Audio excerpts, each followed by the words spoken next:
What makes a blind general win every battle against the greatest Christian empire in Europe?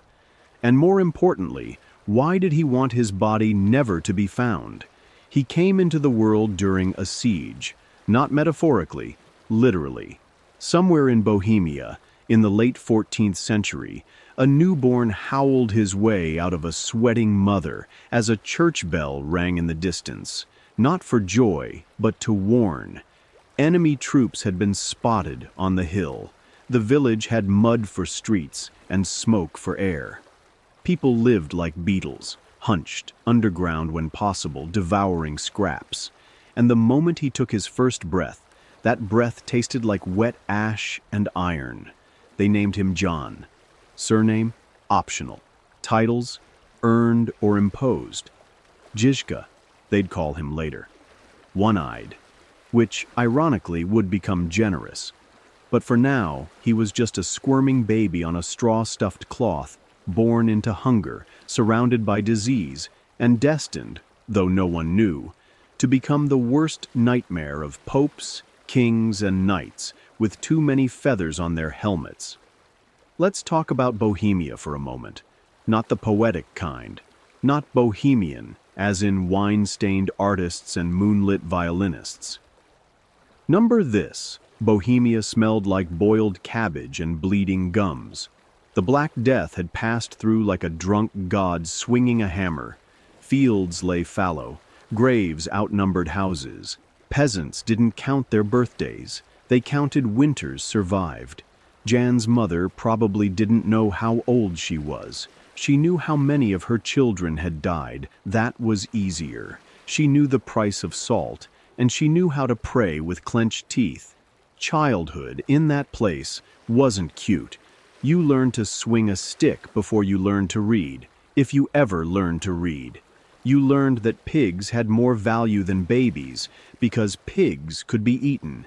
And Jan, little John, he learned to watch soldiers pass by with their arrogant strides. To watch his neighbors kneel before men in shiny armor, not out of respect, but out of fear. He watched and remembered. There are whispers later that John was a thief, that before he became a legend, he was just a bandit, a mercenary, someone who killed for coins or bread, or because someone insulted his cloak. And maybe it's true. But can you blame a child raised where laws were suggestions and survival was a full-time job? Imagine you're 10, and you haven't seen fruit in months. Your stomach folds in on itself like cloth, and a wagon passes by, heavy with cheese and apples. Would you ask politely? By the time Jan held his first real blade, a chipped sword probably stolen or looted from some corpse, it felt like an extension of his body. He didn't practice in courtyards with instructors. He practiced by not dying. That's how war educates. And while others were praying for forgiveness or pestering saints with prayers for harvest, Jan was learning angles, weight, force, how to use mud as an ally, how to turn fear into speed. He didn't fight with honor, he fought to win, which later would confuse the noblemen. They expected battles to be gentlemanly affairs, trumpets, formations, duels. They'd trained in schools, danced with polished blades. Jan trained in barns, in forests, under bloodied moons. And when he swung, he didn't aim for the chest. He went for knees, throats, spines, because that's where the armor didn't cover. He was born into war. Not the kind with glory, the kind with pus and fire and the silence after someone stops screaming. And when you grow up inside that kind of world, you don't just survive it, you become it. Before the hymns, before the armored wagons, before entire armies trembled at his name, Žižka was a man hiding in the woods with blood on his hands. No prophet, no prophet's beard, just mud under his nails and the sound of hooves behind him. The records are blurred, smudged by time, by bias, by fear. But somewhere between 1406 and 1409, Jan Žižka committed a crime. Not the kind with courtroom drama and parchment sentences. The the kind that ended with someone gasping their last breath in a ditch, and Žižka running. Some say it was a robbery gone wrong. Others whisper it was revenge, a nobleman who crossed a line with someone Žižka loved. Or perhaps it was nothing noble at all, just hunger, just fury, just the kind of darkness that swells in the belly when you grow up knowing no one's coming to save you. Imagine him then, younger, still with both eyes, but already scarred, already tired in the way only the poor are tired. He doesn't walk, he stalks, always half listening, always half ready to bolt, clothes torn, a knife tucked inside his boot. The kind of man whose hands are calloused in places soft hands don't understand. He's not a hero. He's not a villain either. He's just another outlaw in a world that creates them faster than it buries them. At night, he sleeps under trees that creak like dying men. Wolves don't bother him. He stinks of blood and desperation. Bandits sometimes do, until they realize he doesn't blink when holding a blade. He drinks from rivers that could kill him. He eats bread so hard it cracks a tooth. He dreams of silence, the kind of silence that comes only when no one's chasing you, and still, somewhere inside him, a seed is growing, not of hope. Žižka isn't naive enough for hope, but of clarity. See, you don't spend that much time hunted without starting to understand the hunters, how they think, how they move, where they're weak. Žižka watches, remembers, every armored patrol that moves too slow, every fat lord who rides like his horse is doing all the thinking, every poorly built barricade, every gap in formation. He takes notes, not with ink, but with instinct. This is where he starts building the invisible playbook, the one no one will read, but many will die because of. But not yet, for now he's just cold. Just filthy. Just another half-wanted man in a Europe full of wanted posters and empty stomachs. He makes it out, eventually. Out of that phase. Out of that skin. But he never forgets the stink of panic. The way your legs burn when you've been running too long. The way your mouth dries when someone says your name like a curse. And maybe that's the secret. Not the blindness, not the tactics, not the holy cause, but the memory of being prey before becoming predator. Žižka never fought like a general. He fought like someone who had once been hunted, cornered, humiliated, and who promised, silently, brutally, to never be that vulnerable again. So if you're looking for a neat origin story with honor and banners and a wise mentor in a cloak, you won't find it here. Just a man, bleeding, running, learning. The blade lands in Jan Žižka's hands the way frost lands on a corpse. Sudden, cold, inevitable. He's barely 12, ribs sharp as arrowheads beneath a ragged tunic, when a retreating mercenary drops his sword while vaulting a fence. Žižka snatches it before it hits the mud. Destiny sometimes looks like theft. Up close, the weapon is disappointing. Badly tempered steel, edge nicked like a beggar's smile, leather grip slick with someone else's panic. Yet, the weight feels right, almost conversational. It tells him things, how balance favors the impatient, how reach is useless if your wrist trembles, how a dull blade can still end an argument if you know where to push. There are no sparring grounds in his village, just alleyways that smell of spoiled lard and the low moan of animals refusing the slaughterhouse. So he practices the only way life has taught him, by not dying. Every brawl becomes a lesson. A drunk carpenter lunges, Žižka sidesteps, ears ringing with the hiss of air that might have been a knife. A tax collector's guard swings a baton. Žižka ducks, feels the whistle of iron across his scalp, answers with the pommel to the gut. No flourish, no honor, just a boy measuring angles while the world bleeds around him. Scars map the curriculum. A dog's incisors leave a crescent on his left forearm. An arrow from a bored watchman burns a line across his thigh. A broken wine jug draws a bright question mark on his cheek. He traces these in the dark like a monk reading Braille scripture. Each mark whispers where flesh is soft, bones thin, breaths fragile. Opponents no longer appear as men, their geography: hills, shoulders, valleys, armpits, narrow passes, throats.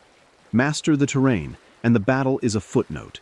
His left eye clouds after an infection, pulsing, red-rimmed, until sight fades to a fog of gray shapes. Rage, number adaptation. He listens harder. Boots on mud tell their own story. A light patter means a dagger, a heavy thud an axe. Armor groans differently when its owner is afraid.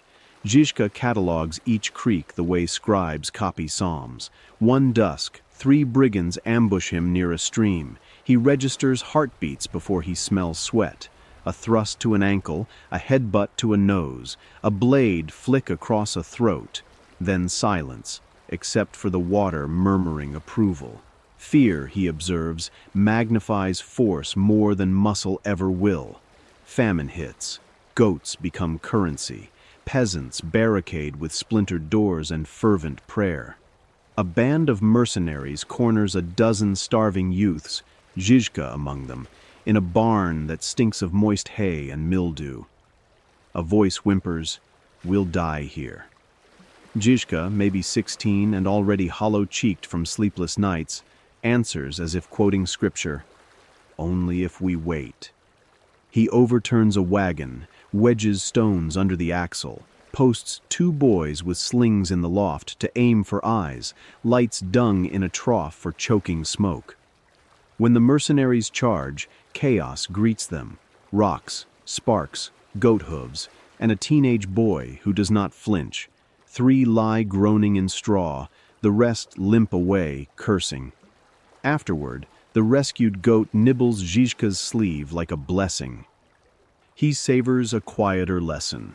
People obey certainty before they obey rank. He is no saint. He steals food, sometimes lives, on nights when hunger howls louder than conscience. Yet a crooked moral line persists. Never torment the helpless for pleasure. Perhaps it is empathy, perhaps calculation, knowing terrorized peasants are poor allies. One evening he hides an old tanner from drunken soldiers. In gratitude, the man gifts a cured leather eye patch dyed a defiant ochre. Žižka straps it on, not to veil weakness, but to broadcast survival. I lost something and remain dangerous. What have you endured? That patch will ride before any banner bears his name. Sometimes he slips into a derelict chapel, lights the stub of a candle scavenged from funerals, and whispers, prayers, promises, threats, he's not sure which. If war is the only language kings understand, he murmurs to cobwebbed rafters, teach my tongue to speak it clearer. Outside, wind batters the door like a distant drum. He listens, committing its rhythm to memory. By his late teens, he is a mercenary with an asterisk. Armies hire him to raid, caravans hire him to guard against raids, occasionally on the same week. If hypocrisy is a sin, he reasons, it lies mostly with those who pay. Each contract becomes a chapter in his invisible book, how armies move and why they fail. Knights crave flat fields, cavalry fear tangled forests, siege engines despise mud. He watches wagon trains creep along rutted roads and imagines ordinary carts braced with planks, bristling with pikes, mobile fortresses. The notion glows in his mind like an ember awaiting wind. He sells that battered first sword to a blacksmith for enough coin to buy oats, ale, and a night indoors, the rare luxury of sleeping without one eye open. The blade that taught him to survive now funds the rest he'll need to dominate. Walking away, empty scabbard tapping his thigh, he is not unarmed, only unburdened. Steel can be stolen. Lessons etched into bone cannot. Europe, meanwhile, inches toward a schism of faith and fury. Žižka senses it the way animals sense storms. Every bruise, every theft, every breathless sprint through night-soaked woods has been rehearsal. The world is about to grow teeth, and he has been counting them since childhood. Tonight, he sits by a dying fire, the goat from the barn snoring somewhere beyond the glow, and sharpens a new blade with deliberate strokes. Sparks leap, tiny meteors against the dark. With each scrape, he recites the silent creed forged in mud and hunger.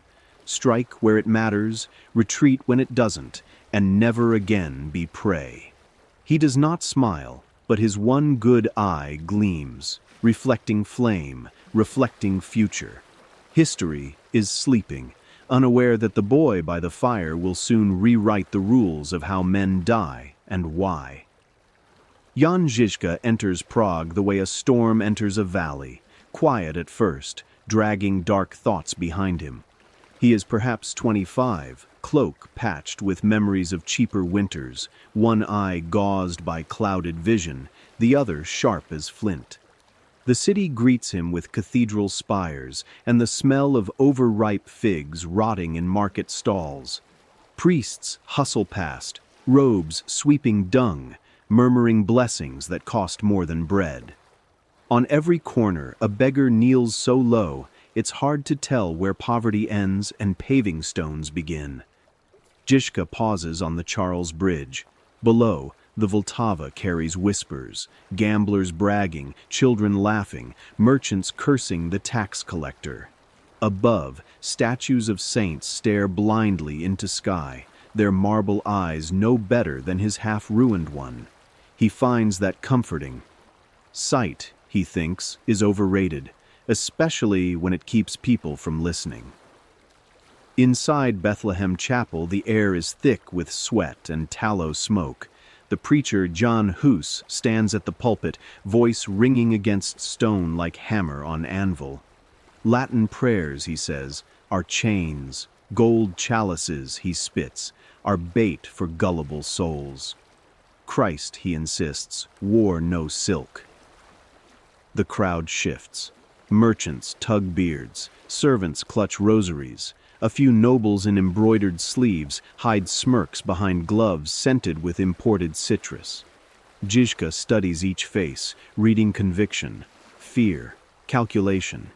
He recognizes the moment a new idea cracks open inside a skull. Pupils widen, jaws tilt, throats swallow uncertainty. He feels it inside himself too, an ember catching under old bruises. Not quite faith, more like permission.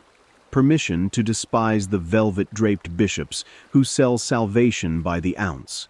Permission to trust rage as a compass. Permission to imagine a world where peasants kneel only to sharpen scythes. After the sermon, he lingers near a side door. Hus passes close, smelling of candle wax and exhaustion. Their eyes meet, one bright, one cloudy, and no words cross the gap. They nod like travelers, recognizing the same storm on the horizon. Weeks stretch into months. Žižka drifts between taverns, guild halls, secret gatherings in candle-lit cellars where students debate scripture with the urgency of starving wolves. He listens, rarely speaks. Theology, to him, feels like a map of invisible roads, useful only if it leads to water or weapons. What interests him more are the murmurs of revolt, farmers refusing tithe, tailors hiding tracks in shirt cuffs, miners forging pikes instead of pickaxes. One evening he slips into a banquet hall disguised as a sellsword guard. Chandeliers glitter like captive stars. A bishop, red-faced, rings choking every finger, laughs so hard wine dribbles down his chin. 4 roasted swans stare from platters, necks twisted into ivory question marks. Servants in patched smocks watch with hollow eyes. Žižka feels hunger rise in him, but not for meat, for reckoning. A nobleman boasts of hunting boar with jeweled spears. Another brags about whipping a miller who underpaid taxes. Žižka imagines their fine clothes soaked in mud, imagines replacing crystal goblets with wooden bowls chipped by war.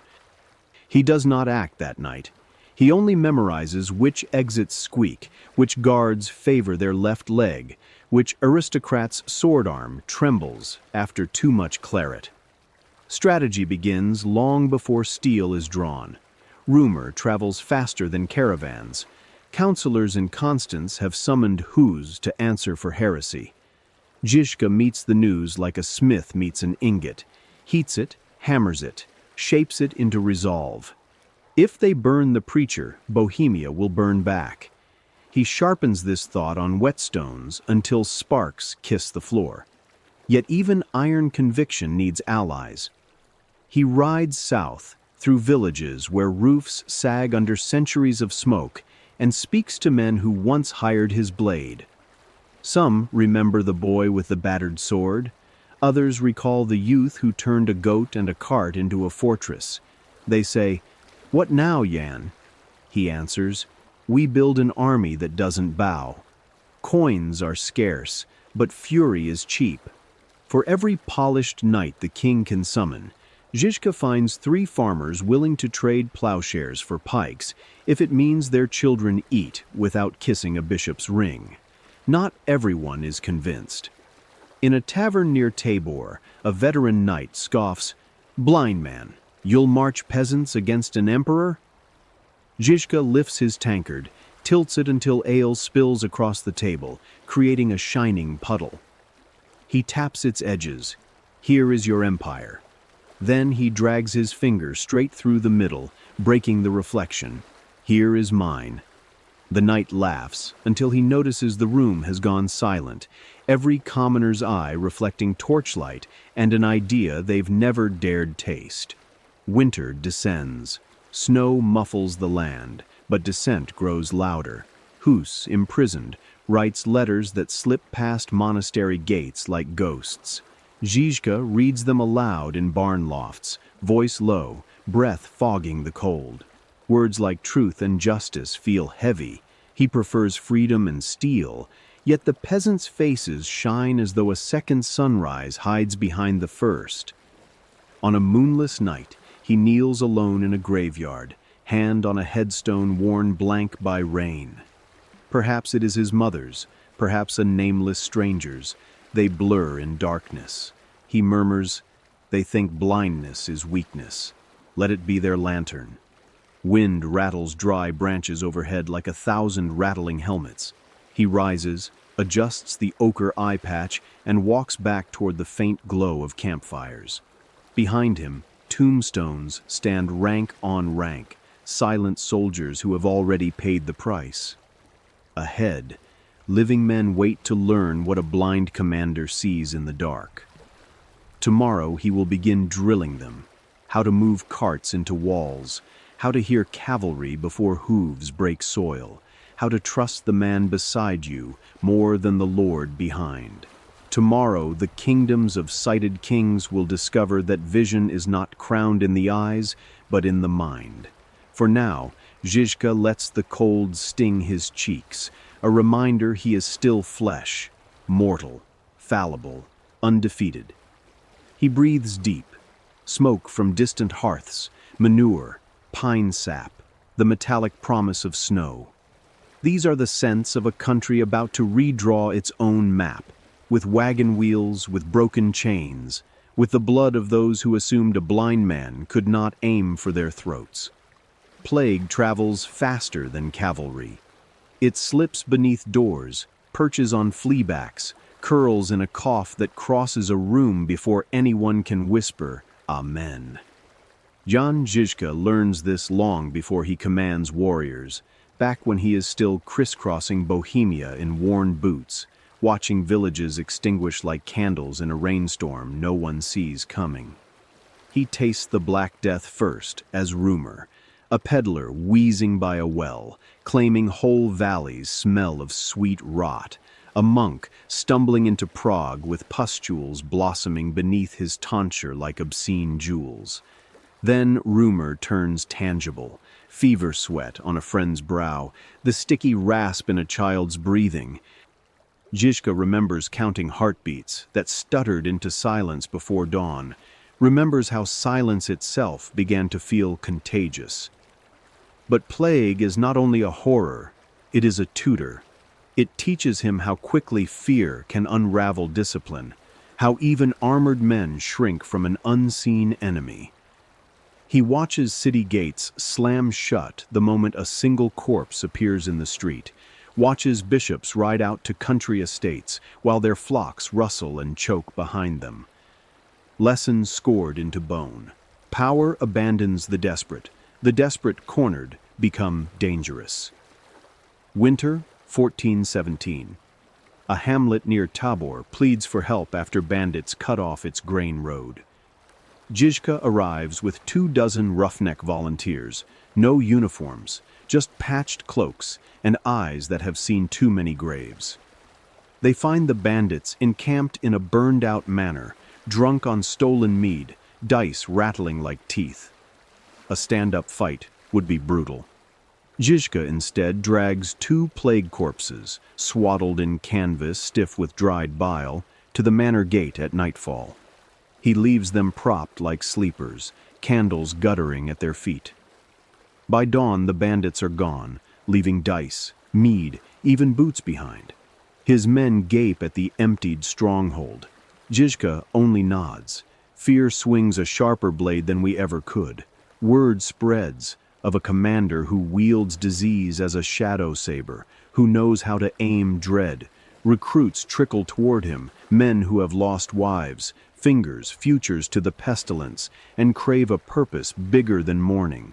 He trains them in orchards where last year's fruit hangs black and mummified, the smell of decay reminding everyone how short the march is from life to legend. Drill begins with breath. He blindfolds fighters with scraps of mildewed cloth, plague rags found in an abandoned infirmary. They gag at the stench, but he forces them to keep the fabric pressed over eyes and mouths while maneuvering through brush, swinging staffs at invisible targets. They protest, "We'll sicken, Captain." Žižka's voice is flat. "If rot frightens you more than spears, you will die before winter." After an hour, the men move with surprising grace, ears straining, feet memorizing ground. Cloth comes off. Some vomit, some laugh in manic relief. All realize they have learned to fight half-blind, guided by heartbeat, by shifting air, by the scrape of leather on bark. Another lesson. What disgusts most men can harden the chosen few. In late spring, a royal patrol rides to crush these Hussite rebels. 30 armored horsemen gleam like a traveling sunrise, confident in steel and the blessing of a distant king. Žižka arrays his scarecrow army behind wagons chained into a crooked crescent. He instructs slingers to dip stones in pitch, set them aflame, and target horse heads. As hooves thunder closer, he orders the release of plague-soaked straw from hidden nets. Ashy tufts drift like foul snow, clogging nostrils, coating visor slits. Horses rear, shrieking. Firestones streak orange, striking eyes, manes, panic. The battle lasts minutes. When it ends, the road glitters with shattered armor. Žižka walks among the wreckage, touching brow plates as if judging ripeness of fruit. "Remember their color," he tells his men. "Next time you see that shine, think how easily it dulls." Though the fight is short, the aftermath lingers. Villagers emerge from huts, faces thinned by too many funerals, and stare in awe at the fallen knights. One old woman reaches to stroke Žižka's eye patch, whispers, "Holy man?" He shakes his head. "No saint, grandmother. Just someone who learned to point death in the right direction." She presses a loaf of crust so hard it could bruise skin. He accepts it like an oath. That evening, campfires flicker against wagon walls streaked with soot. A new recruit, barely 16, cheeks still soft, asks if plague will punish them for using its corpses as weapons. Žižka chews the hard bread, swallows splinters of crust, answers, Plague has no conscience. It obeys whoever understands it first. The boy nods but does not meet his gaze. Later, Žižka hears him vomiting beyond the torch line. Terror always exacts its toll. In the hush before dawn, Žižka walks the perimeter alone. Moonlight paints every wagon spoke bone white. He closes his good eye, lets night sound pour in, distant owl, the slow exhale of a sleeping ox, the twitch of a soldier dreaming of battles he has not yet lost. He imagines imperial commanders in gilded halls, plotting with ink on lambskin, unaware that beyond the horizon stand men who have already shaken hands with death and found it willing to negotiate. He opens his eye. The embers of the dying fire pulse like distant cities aflame. For a moment, he sees the future. Columns of refugees trailing behind wagon fortresses, banners sewn from widows' veils, crusader helmets piled into makeshift altars. He feels neither pride nor dread, only the iron certainty that plague, hunger, and outrage have melted into an alloy stronger than chained gold. At sunrise, he gathers his men. No sermons, just 3 words: move the wagons. Wheels creak, chains clink, oxen grunt into harness, and the army that isn't yet an army rolls toward history, carrying with it the one thing every emperor fears more than rebellion: disease given direction. The arrow finds him near Sudomyes, spring mud sucking at boots, reeds bending in a wind that smells of thawed manure. One moment, Jan Žižka is shouting orders. The next, the world erupts in red brightness. Splinters of vision scatter like startled birds. Pain detonates behind his brow so fiercely he tastes iron at the back of his throat. He drops to one knee, palm pressed to a face suddenly divided into before and after. Soldiers surge around him, some his, some enemy, boots splashing, steel clanging, voices cracking with fear. Žižka forces the good eye open, sees a mailed boot swinging toward his ribs, rolls sideways, punches upward with the heel of his hand. Cartilage pops, the boot stumbles. He scours the mud for his sword, fingers closing around the hilt, just as a spear shadows overhead. Instinct tilts his body. The spearhead thuds into earth a finger's width from his ear. Blood sluices from the ruined eye, warm and slick. But crimson only half blinds him. Panic never does. He bellows, a sound halfway between command and animal warning, and his men tighten ranks. Wagons creak into place, chains clatter, shields hammer down. By the time the enemy realizes their target is still giving orders, arrows of their own panic are already lodged in their chests. When the clash ends, dusk settles like a wet blanket. Žižka's surgeon, really a cooper who has seen more barrel staves than bowels, leans close with a hooked needle and brine. Lantern light wobbles across the camp, throwing monstrous shadows on wagon walls.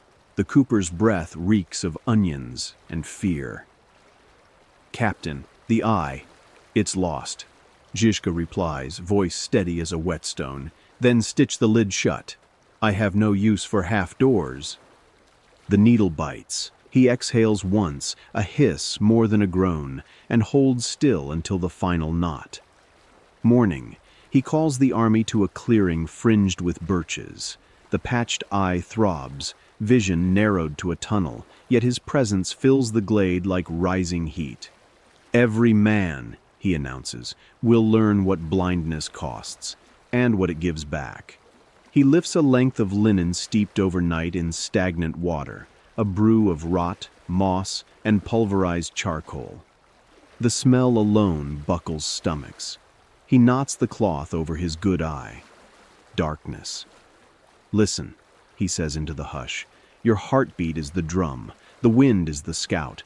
Your enemy is noise on grass." Soldiers protest, some softly, some with curses sucked between teeth. But one by one, they let squires wrap their faces. The clearing becomes a blind hive. Boots shuffle, twigs snap, someone retches.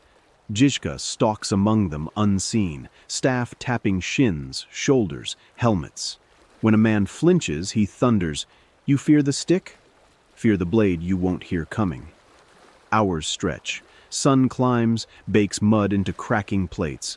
Blind volunteers spar with wooden poles, swings sloppy at first, then sharper as ears sharpen, as souls memorize the flecks of soil.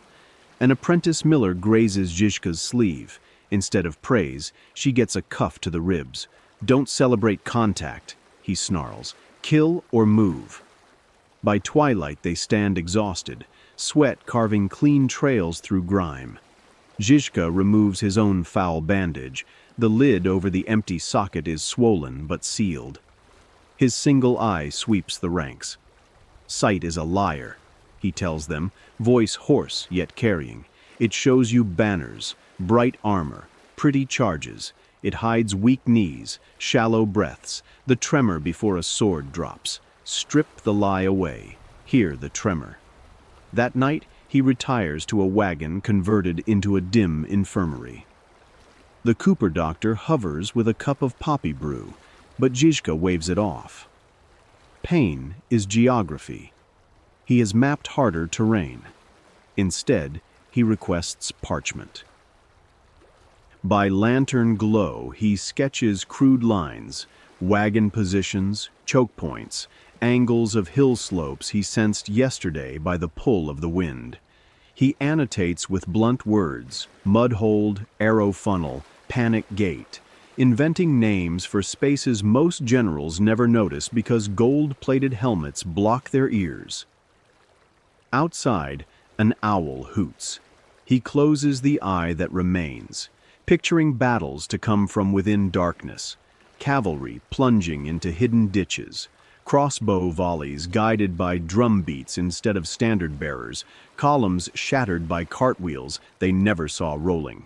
He smiles, not wide, not cruel, but with the quiet satisfaction of a locksmith hearing an unfamiliar lock click open. Dawn. Drills resume, but now every man volunteers for the blindfold, even veterans who once scoffed at peasant tricks. They walk rope courses in silence, sensing companions by breath alone. They learn to reload crossbows with eyes shut, to swing flails guided by the whistle of chain. When the cloth comes off, the world seems slower, cleaner, insultingly obvious. They grin at one another like conspirators. Word spreads again. To imperial ears it mutates. Žižka trains ghosts who see in darkness. Some commanders scoff, others double the torches guarding their camps. Torchlight, Žižka muses, only deepens shadows. Weeks later, an imperial detachment raids a wheat hamlet believed loyal to the Hussites.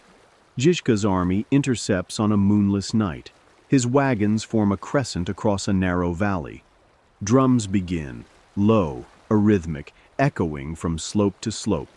Knights urge horses forward but cannot guess distances. Hooves splash unseen streams, bang rocks, stumble. From the dark, flails whir, slings snap, pikes thrust upward with uncanny precision. Some imperial men claim later they never saw a single Hussite face, only felt the bite of weapons and the press of bodies that navigated night like water. When dawn bleeds pink across the valley, broken lances litter dew-soaked grass. Žižka surveys the scene, the eye patch now a dry, dark badge. His soldiers stand bewildered by how little they lost, how clean victory feels when fear is disarmed before swords ever cross. He addresses them simply.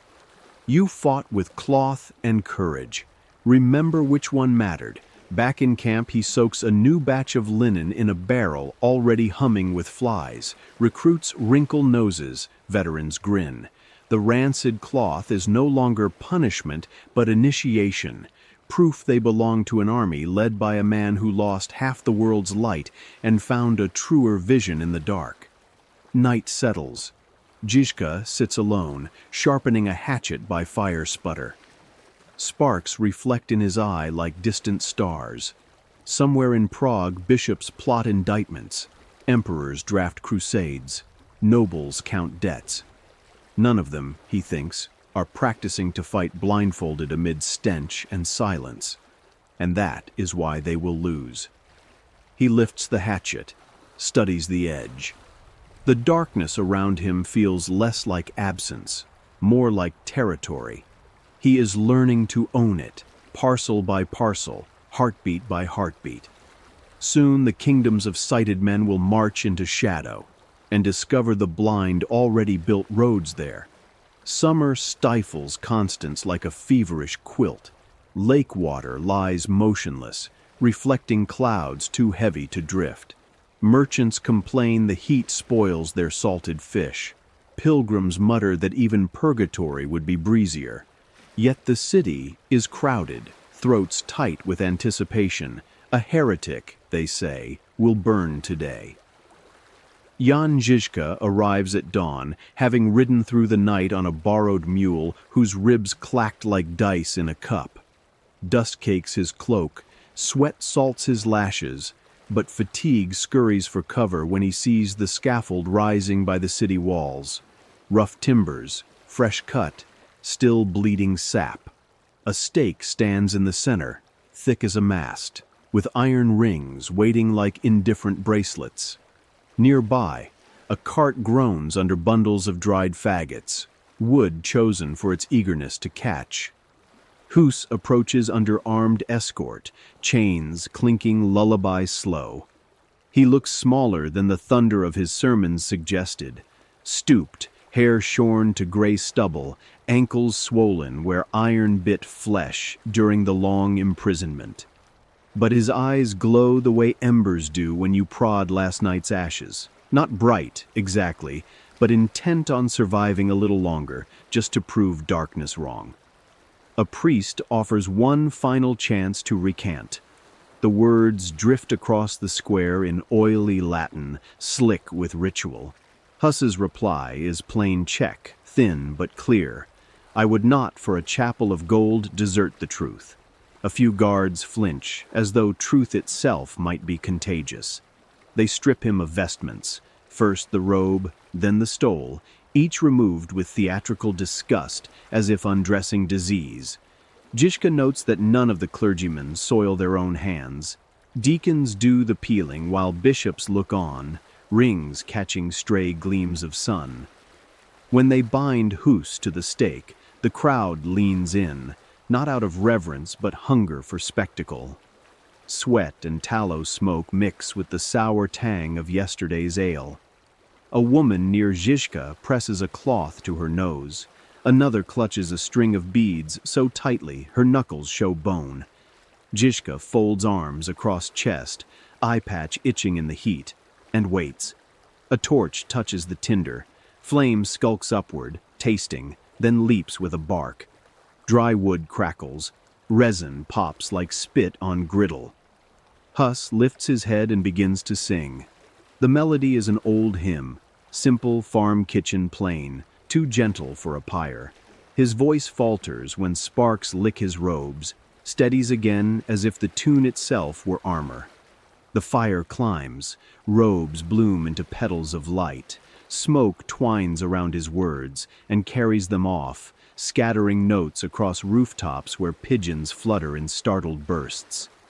Žižka's remaining eye fills with water, but not from grief.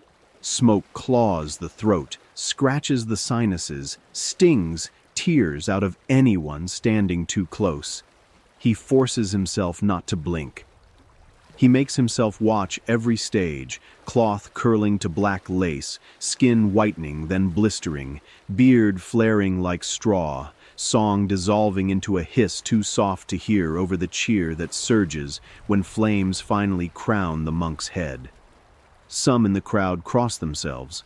Others applaud as though convinced damnation can hear and will be impressed. A bishop reads aloud the official condemnation, voice booming yet strangely brittle. Žižka barely registers the words. He is counting how long it takes bone to char, measuring the rhythm of crackling wood, memorizing the way sunlight dims behind smoke so thick it turns day to dusk in the space of a breath. These, he realizes, are the sounds and colors of power defending itself. When the corpse collapses and the executioners prod embers to be certain no spark remains, Žižka turns away. He tastes ash on his tongue and swallows it like communion.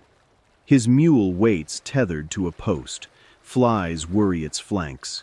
He mounts, reins creaking. Behind him, the square begins to disperse. Vendors unpack trinkets. Children chase each other.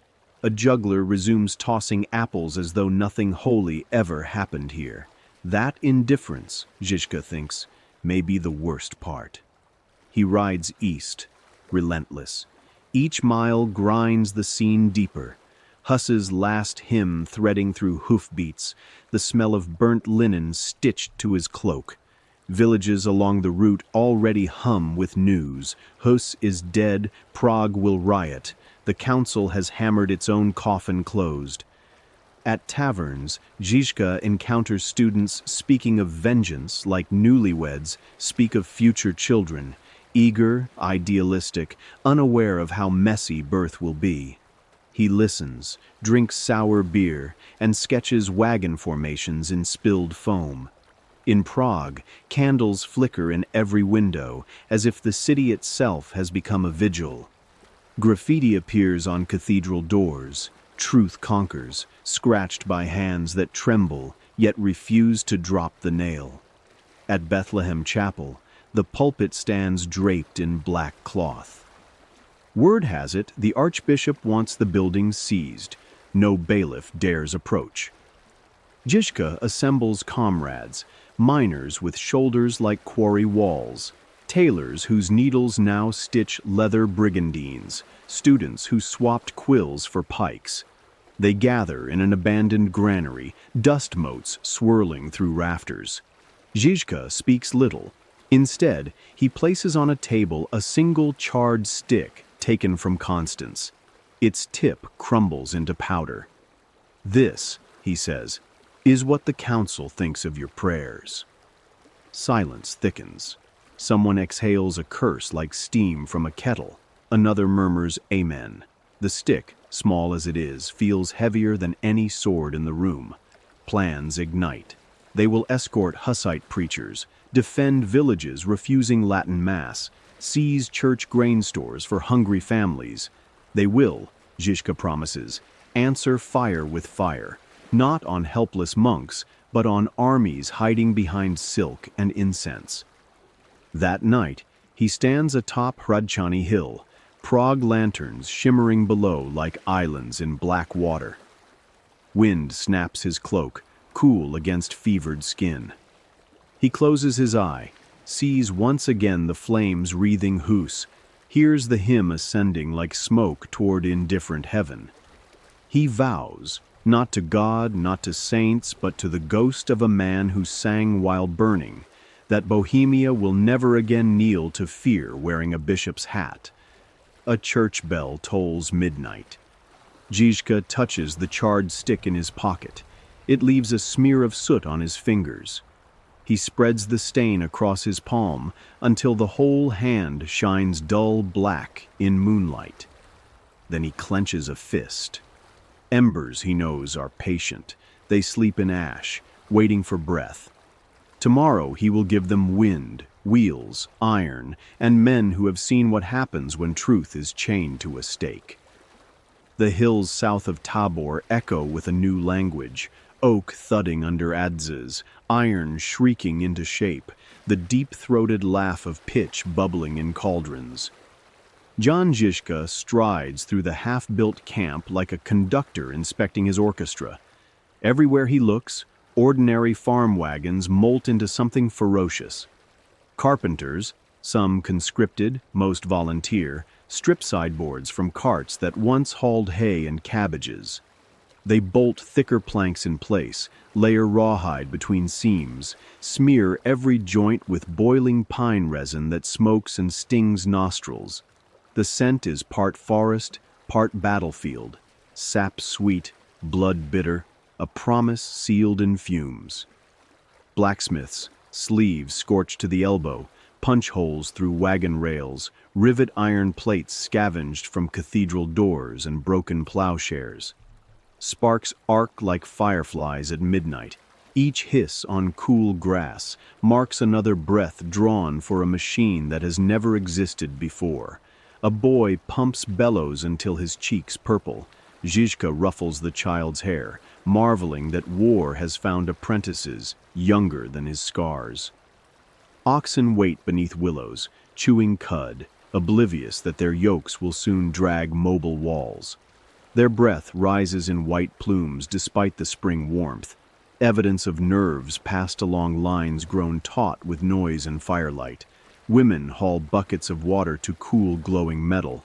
Some pause to etch rough crosses into iron edges, warding spirits or summoning them. It depends whom you ask. At dusk, Žižka convenes his captains around the first completed wagon. It squats on iron-banded wheels, planks scarred by hurried axes, loopholes cut for crossbows, a small swivel gun jutting from the front like a boar's tusk. Chains coil on the flatbed, future tendons linking cart to cart until the whole line moves like a single beast. He taps the hull. "Meet your new fortress," he says.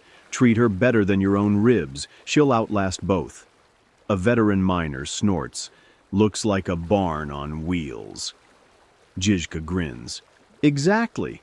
But have you ever tried knocking down a barn while the ox still lives inside?" They hitch 4 oxen and creak the beast into motion. Wheels groan, brakes screech, but the wagon rolls, ponderous yet unstoppable, trampling low shrubs. Archers trot beside, peering through firing slits, testing angles. Someone laughs when an arrow skitters off fresh oak. The sound is half relief, half disbelief. That timber can feel safer than steel. Training begins at first light. Žižka sows chaos for breakfast. Horns blare, drums kick heartbeats sideways. Dust erupts as 50 riders feint a charge. Infantry scramble, but toward the wagons, not away. They heave on chains, lock carpentry into geometry, rails kissing rails until a crooked crescent digs heels into turf. Within minutes, a wall now exists where open meadow stood. Crossbow strings sing. Quarrels pepper wooden shields strapped to galloping horses. Riders veer off, curses trailing like torn pennants. Žižka stalks the perimeter, eye patch dark as a brand. He listens, not for cheers, but for the rhythm of fear turning into discipline, thump of boots finding purchase, thwack of bowstrings releasing on count, clank of chains settling. When the drill ends, sweat steams off shoulders, but no one looks winded. Energy has flowed into oak and iron, and the men feel lighter for the transfer. That night, fires stud the hillside. Sparks drift skyward, mirroring stars the church once claimed as its own. Around one blaze, a village priest in exile blesses the wagons with a psalm repurposed into battle hymn. Miners thump ale mugs against plank sides for percussion. Seamstresses join in, palms red from stitching leather hinges. Even the oxen seem to sway. Žižka sits apart, whetstone kissing an axe head. Each scrape is a thought. Cavalry will aim for gaps, close them. Cannons will hunt height, dig trenches before wheels. Rain will rot wood, tar every inch. He is building a living equation, variables measured in blood saved, not spilled. Word filters through spy channels. Emperor Sigismund's crusade gathers south, banners enough to redden horizons. Knights boast the blind heretic will crumble at first lance. Žižka pockets the rumor like a coin, valuable only when spent. He drafts a courier letter to Prague. Send more chains, more pitch, and cannon that can pivot between spokes. At dawn, he orders a full-scale test. 20 wagons rattle into the valley, oxen snorting plumes. Chains lash wheels until each cart braces its neighbor. Gunners load powder into stub-nose ordnance, fuse cords hissing. Across the field, volunteers pose as enemy cavalry, wooden lances wobbling. At the signal, drums beat a slow, rising thrum, the pulse of something massive awakening. Carts halt. Gun crews swing barrels through slits and loose thunder. Smoke coughs outward, curls back under wagon roofs, stings eyes, but barrels already recoil for reload. Archers lean through upper gaps, loosing volleys that hiss into straw-stuffed dummies. Spearmen thrust between wheel spokes, turning ground into a hedgehog no hoof can brave. When the smoke clears, dummy riders lie skewered, shields splintered, lances snapped like dry twigs. Silence ripples, broken by a single cheer, then a roar so loud birds scatter from treetops. Men pound fists on oak, each impact a nail-sealing crusader coffins. Žižka raises a hand. Noise dies obediently. He speaks just 2 words. Again, faster. Weeks grind by in sawdust, sweat, and midnight hammer falls. Wagons multiply, 30, 40, then too many to count without parchment. They stand in rows like wooden tombstones waiting for inscription.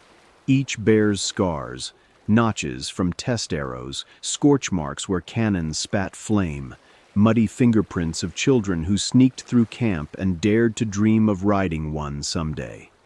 On the eve of departure, Žižka walks among them alone.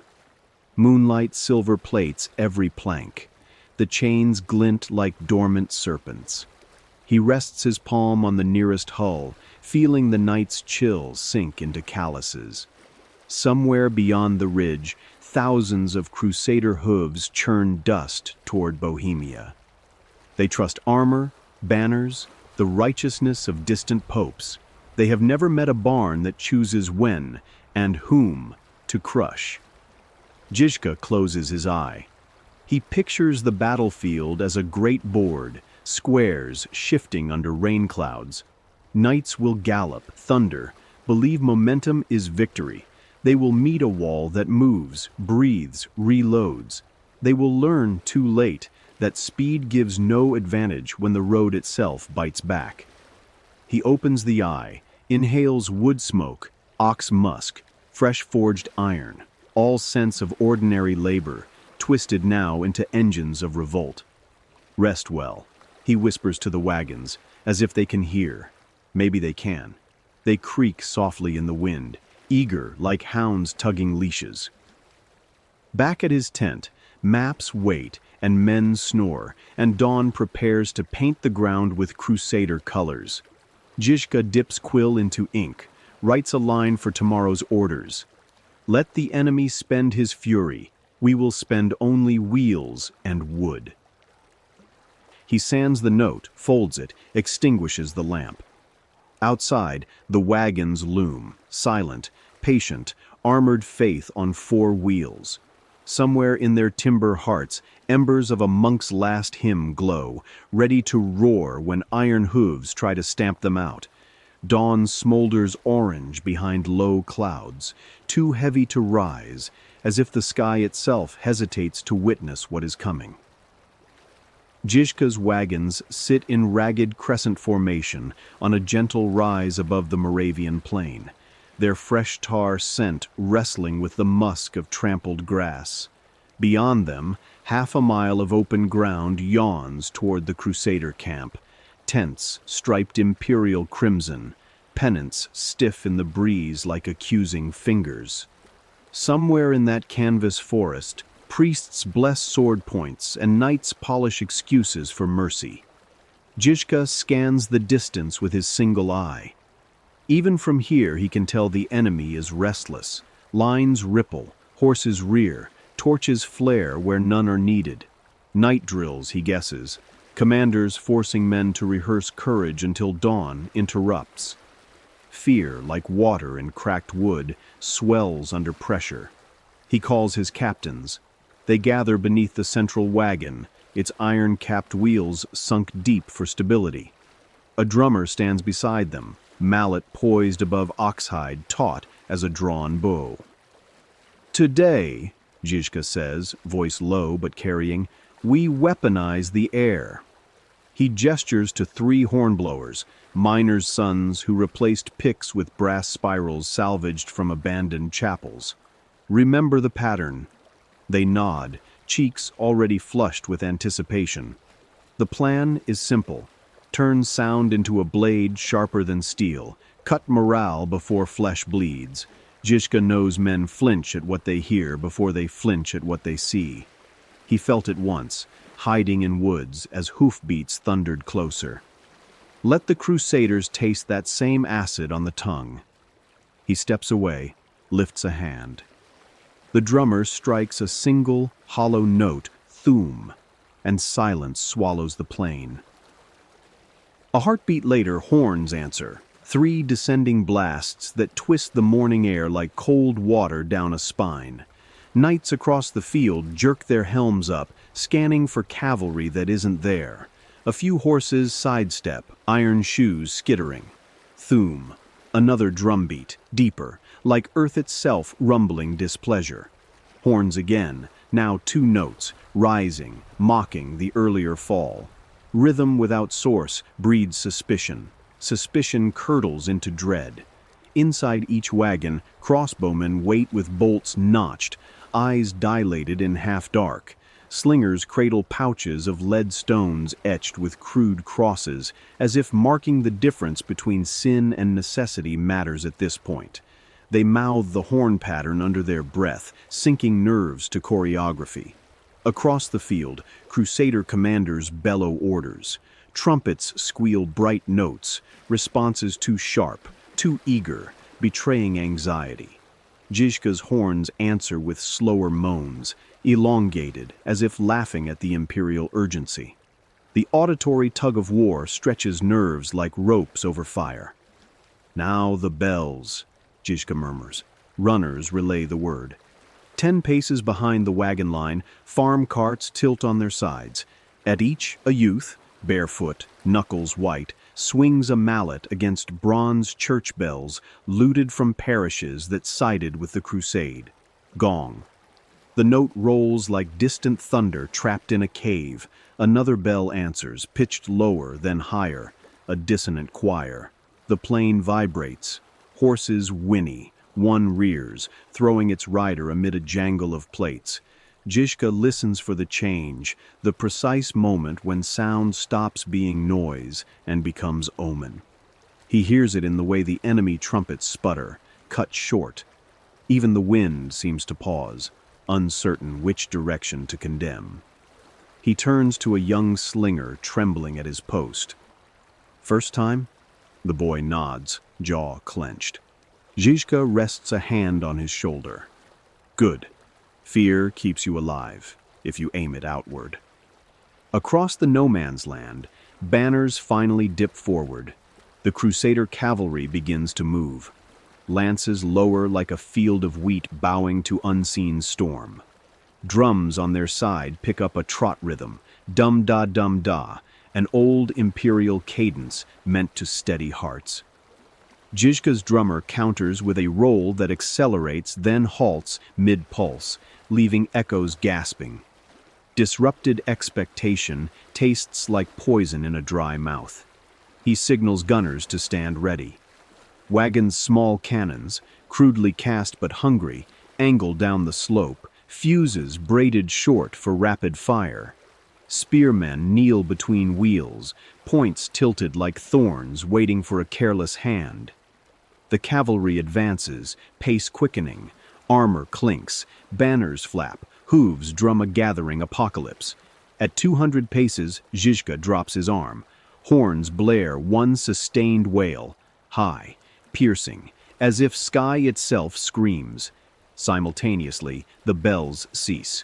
Silence slams shut, a vacuum that yanks confidence out of human lungs.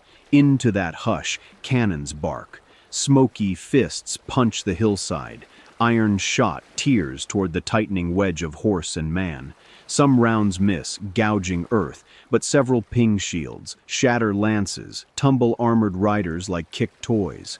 Horses scream, higher, human in pitch. The charge wavers, but pushes on, numbers a momentum stubborn as tide. Žižka's second signal, crossbows loose in volleys timed to the pulse of the drum. A heartbeat too slow, then too fast, never letting muscles match expectation. Bolts rattle across shields, find gaps at collarbones, ricochet to shred soft under-cheek leather. The front rank stutters, the back slams against it, momentum turning confusion into crush. From trenches flanking the wagons, slingers emerge, whipping lead stones low. Hooves shatter under invisible blows, horses collapse, riders tumble, lines kink inward. Dust spirals up, cloaking the chaos. Horns change again, short staccato bursts, like laughter broken into shards. Within the dust cloud, knights choke on powder and irony. They can't see enemy faces, only hear horns circling, feel ground tremble beneath unknown weight. Some cry forward, others tug reins, blind to openings. Command fragments faster than bone. Žižka paces behind the wagons, eye surveying gaps. He murmurs to a captain, "Open the middle 20 feet." Chains drop.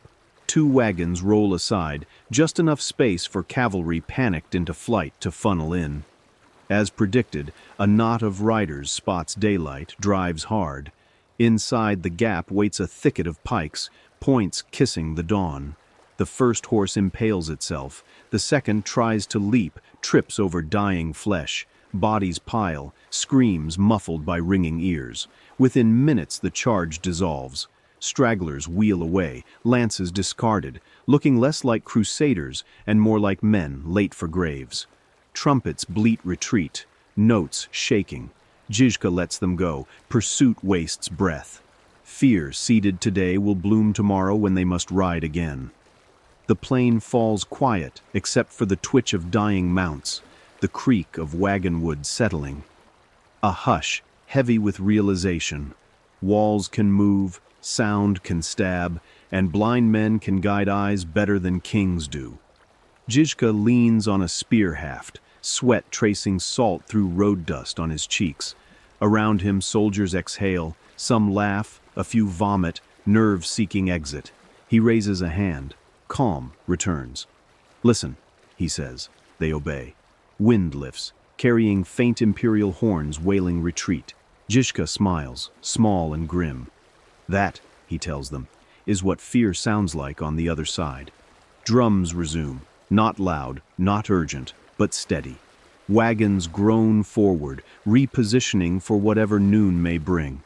Žižka walks with them, palm on timber, ears attuned to distant trumpets dwindling like guilt in a liar's heart.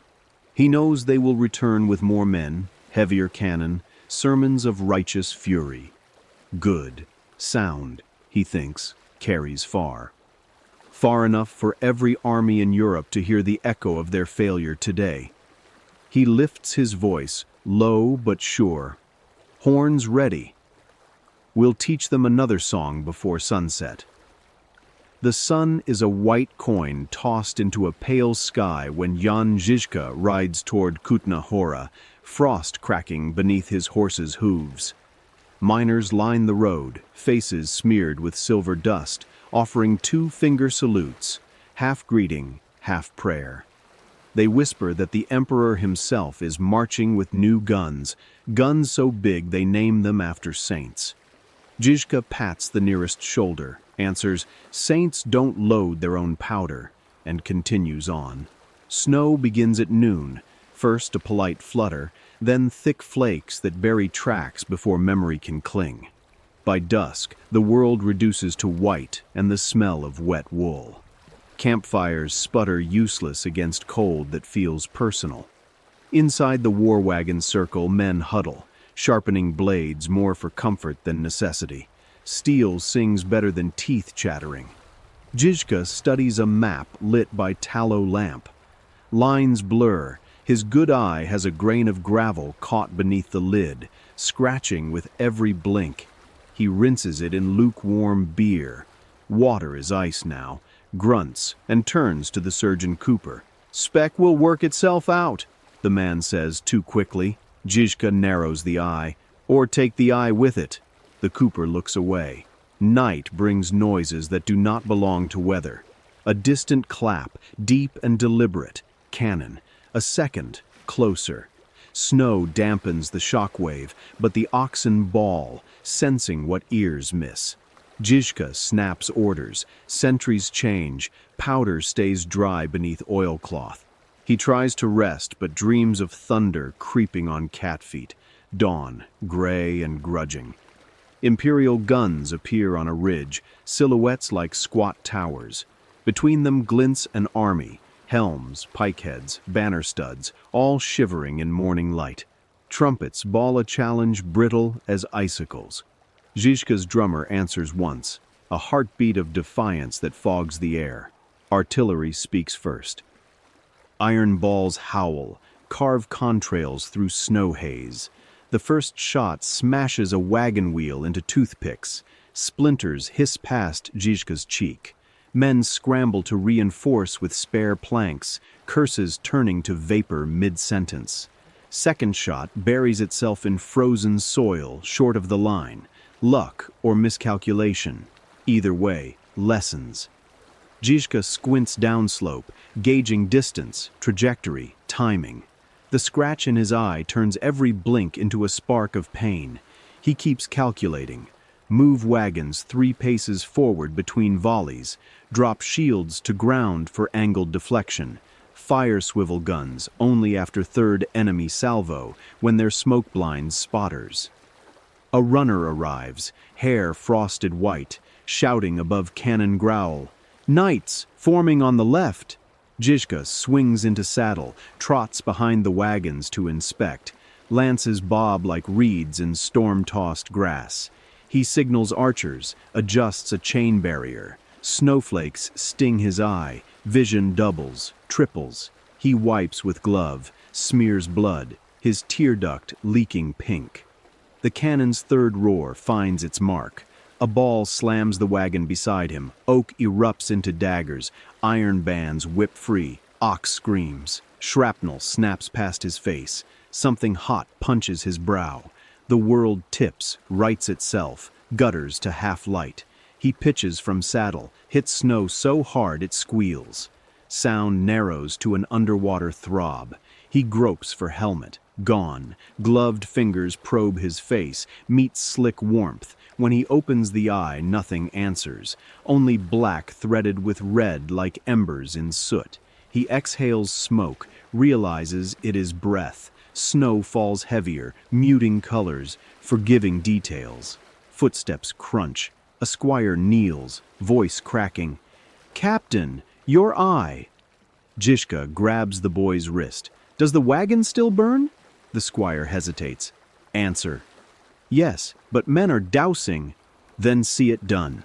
He shoves the wrist away, pushes to knees.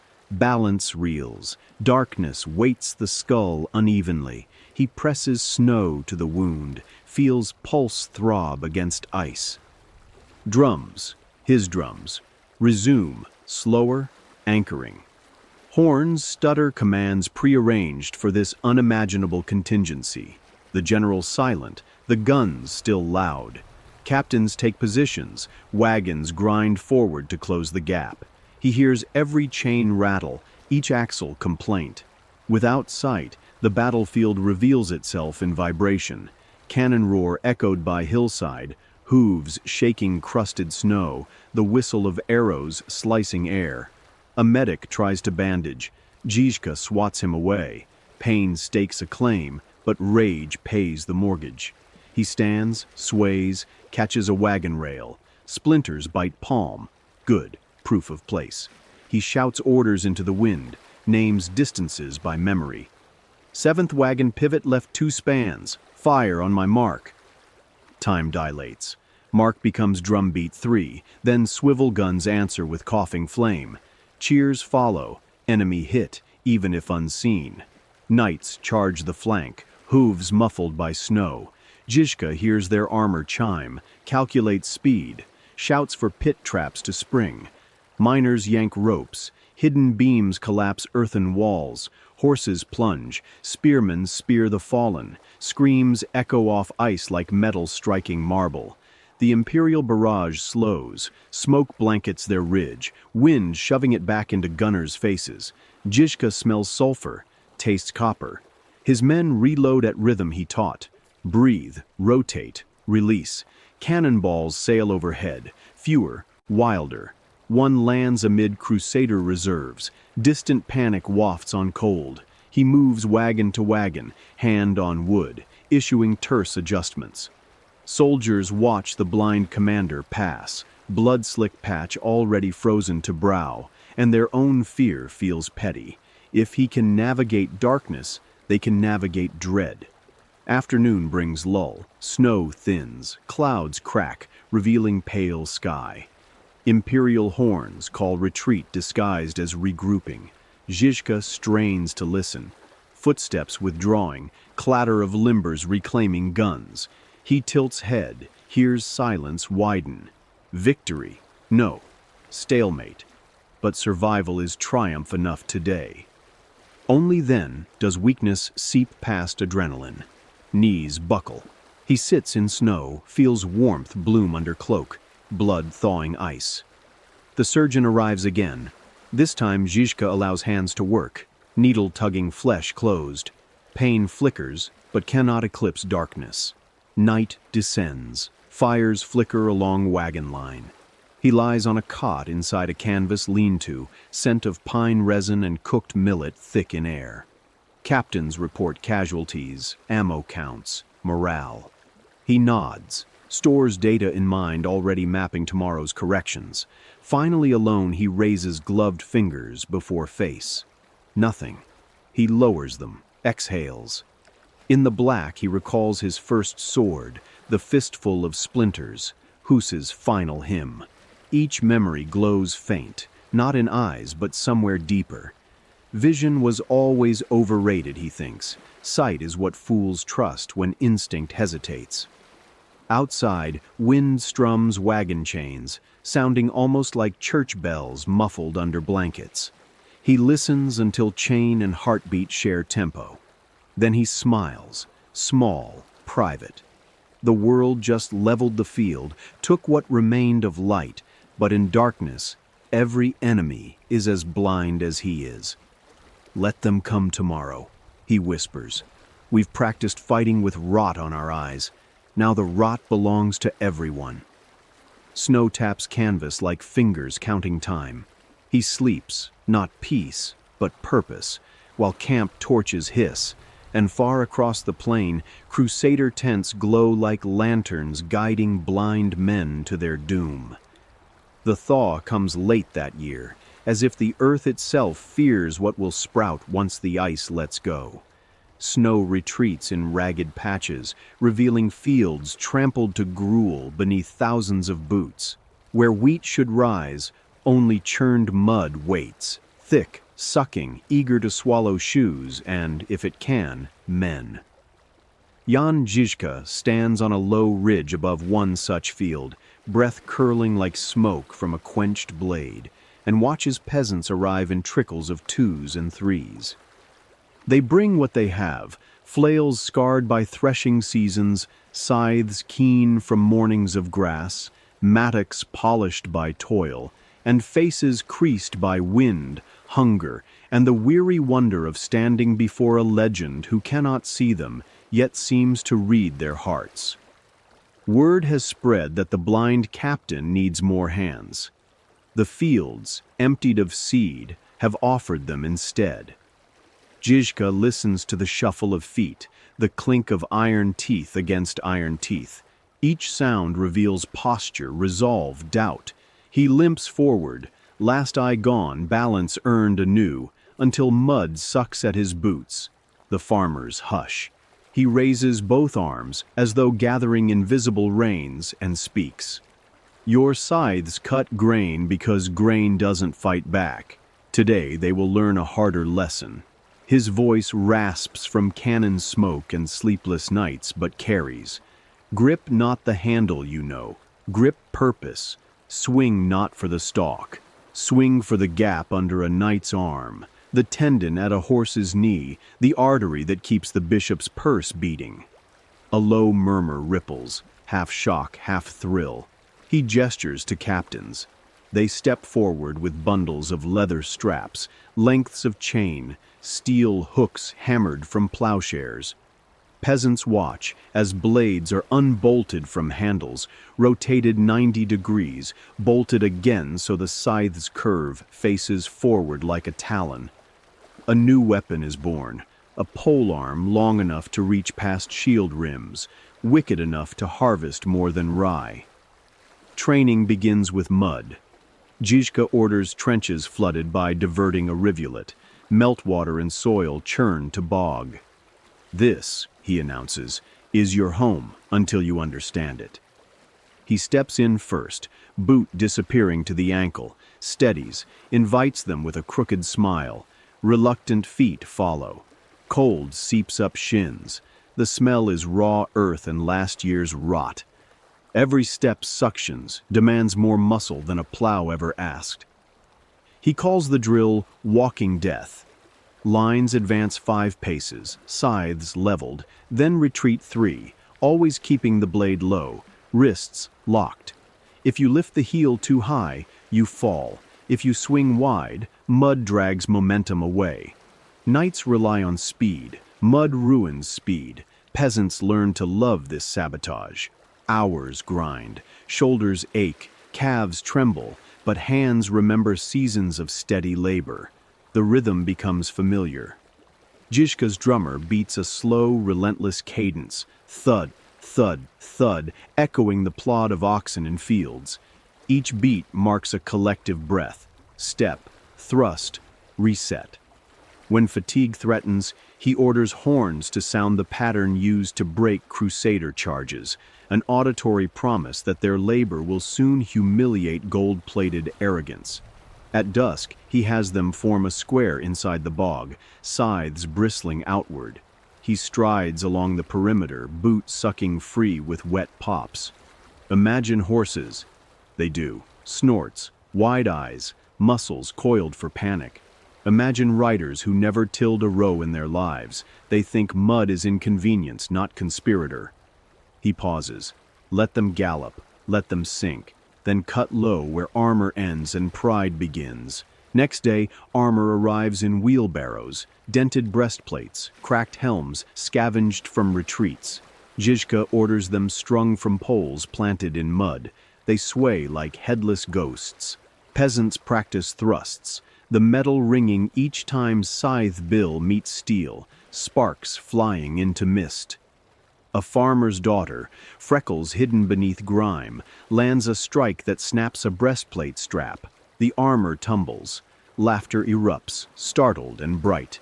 Žižka turns toward the sound, smiles unseen, says, "Remember that note. When you hear it from a living man, you've tuned your blade."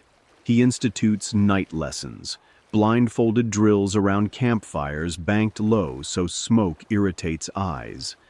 Soldiers guide farmers through patterns, parry, hook, pull. The scythe's curve can yank a shield down, drag a rider off saddle, puncture a horse's chest. They practice until darkness feels normal, until firelight reveals more through shadow than through glare. Some break. A gray-bearded man kneels at the bog edge, muttering he was born to sow, not to reap flesh. Žižka kneels too, finds the voice by sound. "The enemy believes the same," he says softly. "They think you sow. They mow.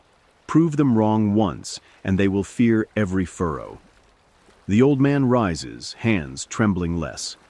Supplies run thin. Salt, wool, linen for bandages. Yet morale fattens on purpose. Blacksmiths fuse scythe-snath joints with iron collars, carving small crosses into metal as wards. Women fashion padded jacks from grain sacks stuffed with chaff. Children fetch reeds to weave into wicker screens, later tarred and propped before wagon loopholes as arrow-sloughing curtains. Weeks later, scouts report Imperial cavalry advancing, heavy, confident, counting on spring ground to harden. Žižka marches his new harvesters to a valley where thaw still rules. Rain the night before has turned soil to soup. Puddles mirror a sky bruised violet. He positions wagons at the mouth, chains them, then stations scythe bills behind a low berm disguised with straw. When the enemy arrives, trumpets glittering notes across drizzle, they find what looks like abandoned farmland, until horns on the hills answer with that descending taunt. Cavalry spurs forward, hooves churn deeper than expected, momentum dies in sucking clay. Then scythes rise. Blades sweep hamstring high, biting tendon, leather, hope. Horses crash, riders flail, the valley filling with the panicked squeal of beasts learning mud can drown. Peasants move as one, step, thrust, hook, guided by drums that echo months of practice. From wagon tops, slingers pelt helmets, adding confusion. When Imperial infantry finally trudges into view, they glimpse a nightmare harvest. Armored men felled like stalks, reapers in homespun cloaks stained dark. Some drop pikes and flee before arrows ever notch. The battle ends with rain still falling, washing crimson into rivulets that feed the thirsty field. Farmers stand panting, scythes dripping, eyes round not with horror, but with stunned conviction. Žižka walks among them, counting survivors by breath, touching shoulders in silent praise. He cannot see their faces, but he hears something new in the hush, self-respect clicking into place, like a blade locked firm on a haft. He speaks once. "You planted courage in mud. It will feed every village from here to Prague." No cheers follow. Exhaustion smothers celebration, but spades of resolve dig deeper than applause. That night, as campfires hiss in drizzle, Žižka sits beneath an awning, listening to scythe edges being whetted, strokes steady as lullabies. He traces maps in memory, valleys where mud waits, roads where wagons will herd nights like sheep. The darkness before his eyes swirls with possibilities, as fertile now as spring soil. Sigismund drafts letters lined with gold threat. Bishops must raise militias. Princes must provide cannon or forfeit titles. Towns that feed Hussites will face salt sowed into soil. Seals press, wax cools, couriers sprint. Yet in the quiet after quills stop, the king presses knuckles to eyelids and sees only darkness, a darkness that fights back. Meanwhile, on a forest road west of Jihlava, Žižka's wagons roll through fog thick as unspun wool. Drizzle taps tarps draped over bells. Inside a lead cart, he sits with Captain Vacek, studying confiscated letters intercepted by scouts. Royal edicts, papal bulls, threats penned in Latin flourishes. Vacek jokes they'd make fine fire starters. Žižka touches the raised seal, imagines trembling hands that carried it, and smiles. "Fear writes beautifully," he says.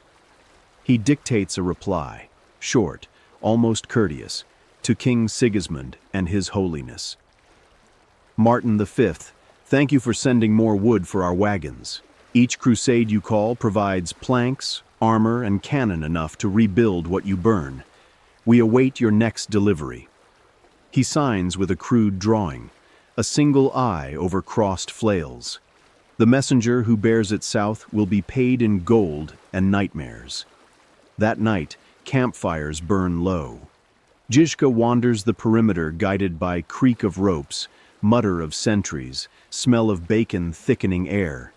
At the southern watch, he finds a young woman sharpening spearheads on a whetstone strapped to her knee. She startles when the blind commander appears out of blackness. "Do you think kings dream of us?" she asks, half laughing at her own boldness. Žižka tilts his head, listening to wind thread through pine needles. "Kings dream of crowns," he answers. "We haunt their waking." He moves on, stepping over puddles he cannot see, boots finding firm earth by memory of slope and distance. Every sense maps greater kingdoms than monarchs rule. He hears a baby fussing in a nearby supply cart. refugee child cradled between sacks of rye. He smells horses steaming under blankets, taste of iron lingering in air where armor hangs drying. He knows exactly how many heartbeats stand between this camp and annihilation, and that is fewer than his enemies guess, for they count men but not resolve. Week's end, a council convenes in Basel. Cardinals, envoys, merchants chasing absolution for overdue debts. They argue parley, excommunication, ransom. One suggests sending artisans to sabotage Žižka's cannon molds. Another advocates poisoning wells. A French bishop quietly proposes hiring assassins. Debate tangles, frays, knots again. All agree on one point. Bohemia's blind warlord must fall, else the rot of defiance spread. Back in Prague, Hussite delegates read these minutes aloud to a crowded tavern. Each scheme earns laughter, tankards banging tabletops. Žižka's legend inflates not by his own tongue, but by the inflation of his enemy's fear. Spring edges toward summer. Letters keep crossing borders. Papal bulls, royal pleas, merchants' warnings about rising insurance premiums on crusader caravans. In every seal pressed to wax, there is panic, and in every rumor carried northward, Žižka hears the creak of another throne shifting under uneasy weight. He dictates one last message, this to his own captains. Our greatest ally is their imagination. Feed it iron and mystery. When they count our wagons, show them smoke. When they weigh our despair, sing louder. The courier rides into twilight as frogs trill in flooded ditches. Behind him, wagons roll, bells muted under canvas, an army that looks disordered until the blind man lifts a hand. Far away, Pope and king take separate wine in separate palaces, yet drink from the same cup of dread. Each wonders what shape the next defeat will take, wood and iron, mud and song. Or perhaps worse, an idea riding on the wind that says no crown outshines the will of the unseen. At his makeshift desk, Žižka folds parchment, traces its edges.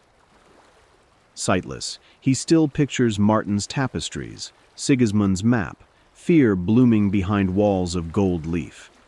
He slips the note into a leather pouch, murmurs, "Let them feast on rumors."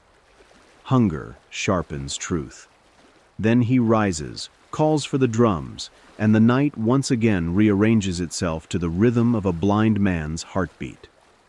First sign, you wake to silence so thick it hurts. Not the sweet hush of dawn, but a sucking absence. No roosters crowing, no mill wheel groaning, no gossip sliding under doors. Silence in 1420 means two things. Plague walked the street while you slept, or soldiers slipped past the gate at first light. Either way, blankets feel suddenly useless. Second sign, the bread is lighter than yesterday, not smaller, lighter, as if flour has learned to hide from empty grain stores. You tap the loaf and hear hollow echoes. Mold freckles the crust like green confession. You tear it anyway. Hunger in 1420 is a tyrant that collects interest. Third sign, the church bell rings the wrong note, high instead of low, too fast, too long. You learned as a child that bells speak different languages. Fire, wedding, wolf sighted in the pasture. But now their grammar changes daily. Lately, any frantic peal translates to one word, run. You count 3 such warnings this week. Fourth sign, carts on the road creak in the rhythm of war. Short roll, long drag, metal clank. You peek from shutters. Wooden walls bristling with crossbows, oxen heaving, Hussite wagons. Some cheer them, others cross themselves. Children chase after, hands out for crumbs. Dust hangs in their wake like a question nobody here can answer. Will this convoy bring protection or paint a target? Fifth sign, the price of salt triples overnight. Market tables display only turnip tops and sorrow. A fishmonger offers eels that smell older than the river. A butcher advertises field hare, which looks suspiciously canine. Coins jangle less often. Bartering mothers trade hair ribbons for marrow bones. When salt vanishes, you know winter rations will taste like iron, either stolen blood or boiled nails scraped from wagon wheels. Sixth sign: a monk passes muttering scripture cut with rumors. He promises indulgences for defending Rome, or maybe perdition for feeding rebels. His tune changes depending on doorstep hospitality. You offer water. He spits wine-dark phlegm. The smear on cobblestones shines slick before flies claim it. You watch them, counting wings, wondering if souls buzz away just as quickly. Seventh sign: your neighbor digs trenches around turnip beds, too shallow for drainage, too wide for irrigation. You realize they are graves. She sprinkles lime over the pits, humming lullabies once saved for cradle rocking. There is no cradle now. Wood was burned during last month's siege. Lullabies persist anyway. Memory is cheaper than timber. Eighth sign: the sky turns plague yellow at dusk. It's only dust from distant camps, but color holds omen. Soldiers claim yellow sunsets foretell cannon smoke. Priests say it is God bruising the firmament. You decide it is wheat chaff, burnt before harvest. Hope tastes like ash either way. Ninth sign: a courier gallops through town, cloak striped with imperial red, face streaked with dread. He nails a decree to the tavern door, Latin curls no one here can read.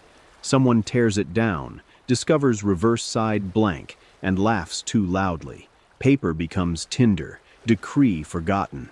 But the courier's emptiness lingers like footsteps in snow. You feel the indentation long after the print melts. 10th sign: dogs refuse kitchen scraps, noses twitching toward wind. Animals know before sermons do. Cats slink under stables instead of prowling for mice. Pigeons gather on roof beams, feathers fluffed, heads tucked. Avian council staging silent exit votes. 11th sign: children stop asking questions. Once they pestered about stars, why bread rises, whether angels have teeth. Now they practice quiet, small survival, listening more than speaking, learning that curiosity attracts notice, and notice often swings a gauntlet. 12th sign: the well bucket tastes of iron shavings. Someone sharpened swords too close. Filings sailed the breeze, settled on water. You drink anyway. Thirst turns rust into broth. 13th sign: distant thunder thuds out of cloudless sky. Cannon. Trees shiver though no wind stirs. The sound measures miles like heartbeat counts grief. Steady, involuntary. You keep working, mending net, stirring gruel, but each rumble loosens a stitch, curdles a mouthful. 14th sign: refugees drift in, clothes stiff with dried mud, eyes cinematographs of the unspeakable. They trade news for shelter. A convent sacked, a bridge collapsed under retreating cavalry, a plague cart set ablaze to deny enemy morale. Stories pile until you can't remember which belonged to whom. Just that terror speaks many dialects. 15th sign: the moon rises blood bright, though scholars would blame summer dust. Superstition plugs reason's ears. Red moon means swords will flash before it fades. Old men recall a crimson orb before Nicopolis, before Agincourt, before any village name became a gravesite footnote. 16th sign: rumors name the blind general within 2 days' march. Some swear his wagons sprout from soil overnight, others that his men fight eyeless like him. You doubt myth, but believe momentum. Armies are avalanches, once heard, already too late. 17th sign: the tax collector returns without escort. He smiles too wide, offering papal pardons at discount. You note sweat pooling under his collar despite chill breeze. He has learned fear's arithmetic. A tithe unpaid now may be forgiven. A head removed is not negotiable. 18th sign. Candles gutter sideways though windows are shut. Pressure waves of distant cannon fire collapse silence. Flames obey physics, which obey war. You snuff the candle, accept darkness. Better blind by choice than by shrapnel. 19th sign. Your own breath fogs though the hearth roars. Anxiety chills marrow faster than winter. Hands shake, spilling lentils. You blame age, recall you are only 32. Time is a drunk highwayman this century, robbing years in spurts. 20th sign. You pray and cannot remember the words. Lips shape vowels, but meaning slides off tongue. The silence after amen feels hollow, like shouting into a grain silo. You suspect heaven cannot hear over cannon thunder, or perhaps heaven counts shells instead of prayers now. Final sign. Dawn arrives without birdsong, only hoofbeats.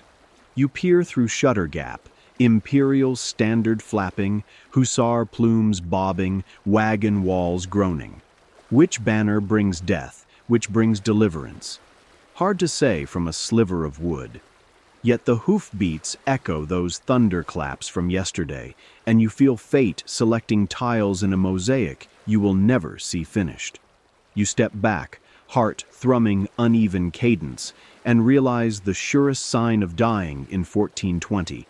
You have lived long enough to recognize the pattern. Outside, drums begin, slow, relentless, a heartbeat not your own. You tie boots, wrap shawl, and wait for whatever side of history kicks the door first. Morning fog drapes the plateau north of Vyšehrad like funeral linen. Jan Žižka's wagons stand in an orderly crescent, wheels half sunk into rain-soaked turf. Between them, soldiers kneel on damp cloaks, flails resting across thighs, scythes planted like iron lilies. An altar, just a plank across two barrels, wears a strip of scarlet cloth once trimming a cardinal's cope.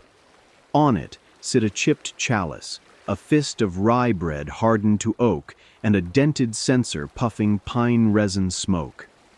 Brother Andrzej, broad-shouldered miller-turned-priest, raises calloused hands. Dominus vobiscum, he begins. And also with your axe, the army answers, half laughing, half praying. Andrzej breaks the bread, crumbs snow onto the plank. He tilts the empty chalice, letting memory fill it with last week's claret. This is the blood, he says, spilled so none here bleed in vain. A drummer taps 3 soft strokes. The congregation rises, passing the crust hand to hand, smearing it in a bowl of salt and tallow. Žižka takes the last shard, chews in silence, hearing buckles cinch and crossbow strings test. The priest closes his missal, hefts a wood-hafted warhammer, and dismisses them. Ita missa est. The army replies, "Go in pieces." Helmets clap on, flails sling across backs, prayer dissolves into march. Drums set a steady heartbeat as the column rolls downhill, banners of the white chalice on a blood field fluttering over wagon roofs. Incense chains clink beside mace heads, priests chant cracked Czech psalms while oxen grunt through mud.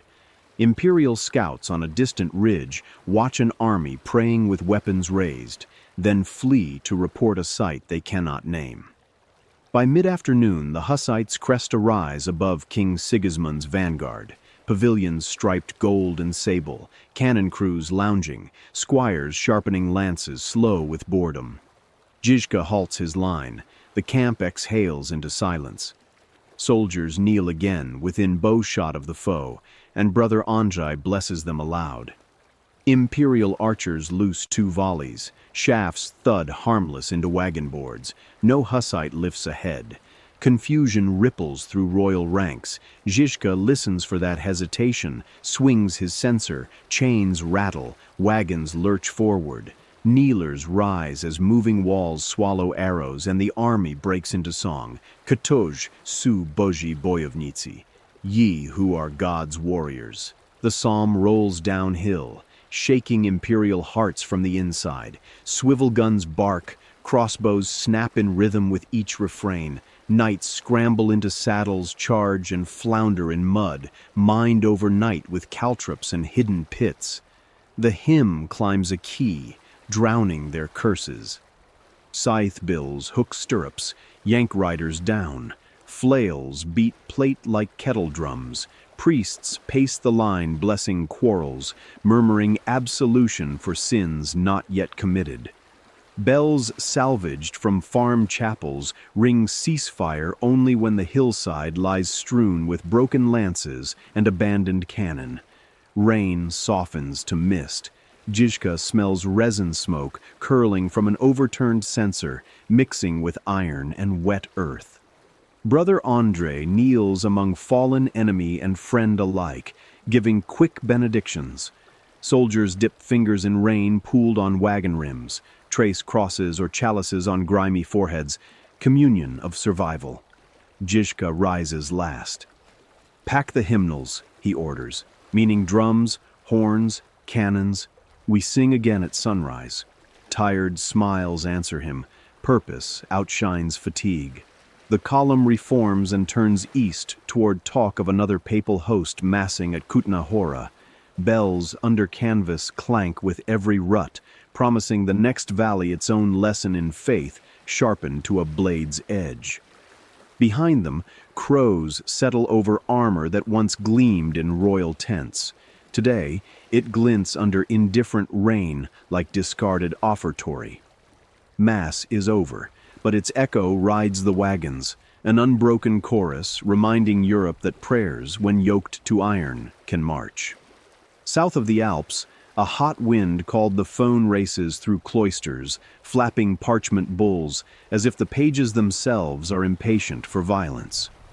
Pope Martin V signs a final scroll with fingers stained purple by crushed grapes from last night's feast, wax still warm when heralds gallop out of Rome. They carry promises of plenary indulgence, fortunes and relics, and the prestige of crushing a blind heretic who, by rumor, commands demons disguised as peasants. Copies blossom along trade roads faster than spring poppies, each sealed ribbon, another lungful of breath blown into the crusade. In Burgundy, Duke Philip counts coffers while priests preach beside brocaded tapestries.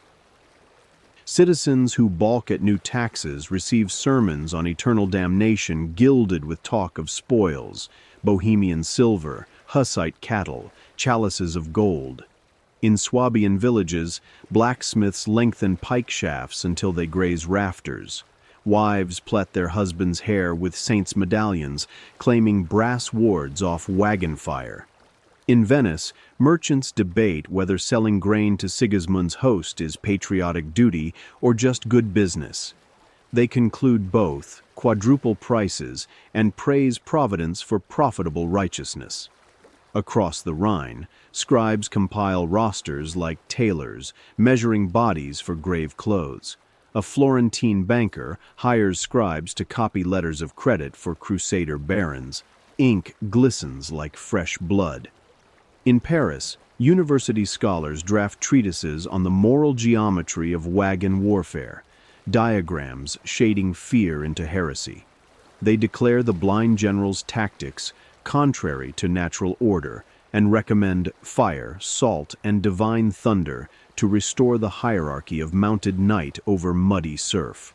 Students cheer, then sneak off to taverns to bet on how long the next crusade will last.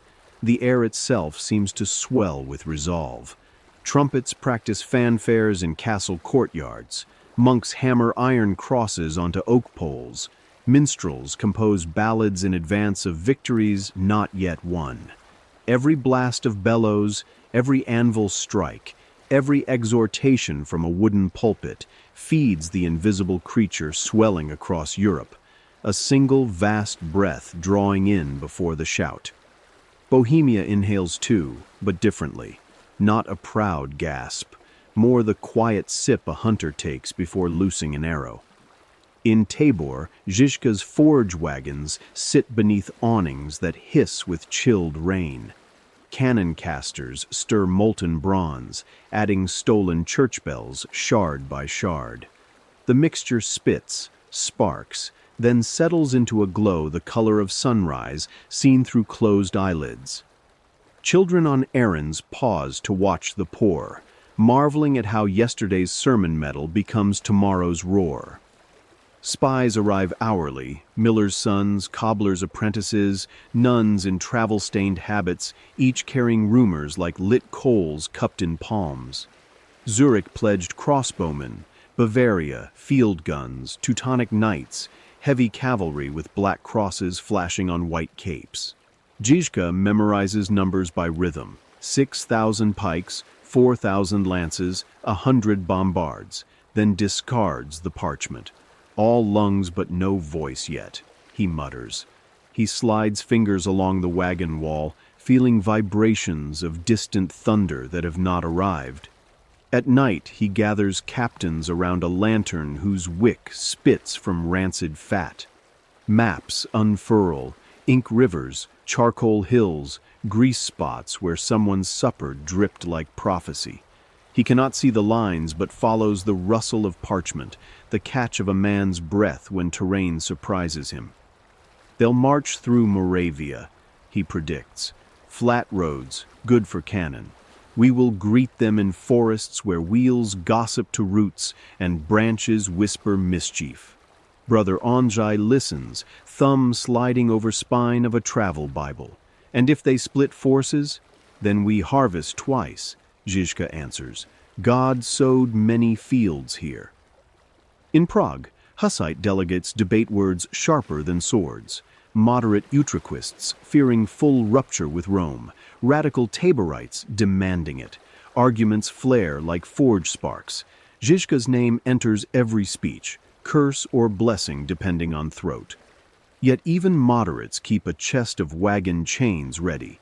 Few doubt the storm's approach. September dawn lifts over the Moravian gate, unveiling an army so wide it looks like the land itself has donned mail. Standards of St. George, St. Maurice, and the papal keys flap from ridges. Priest captains march ahead, swinging censers heavy with frankincense, the smoke winding through ranks, sanctifying ambition. Artillery wagons creak, rims painted with saints' halos, horses snort, muscled necks armored in gilded scale. From a distance, the host seems invincible, a tidal wave clad in Latin and iron. Žižka's scouts observe from beaches, breath held. One returns with a handful of trampled grass, still warm from cannon wheels. They bring guns larger than oxen, he says. Good, Žižka replies. Larger targets. He orders roads felled with trees, not across but parallel, forming corridors that lure wheels into mud pits lined with stakes. He stations singers on distant slopes, rehearsing the war hymn they will hurl at night like stones on still water.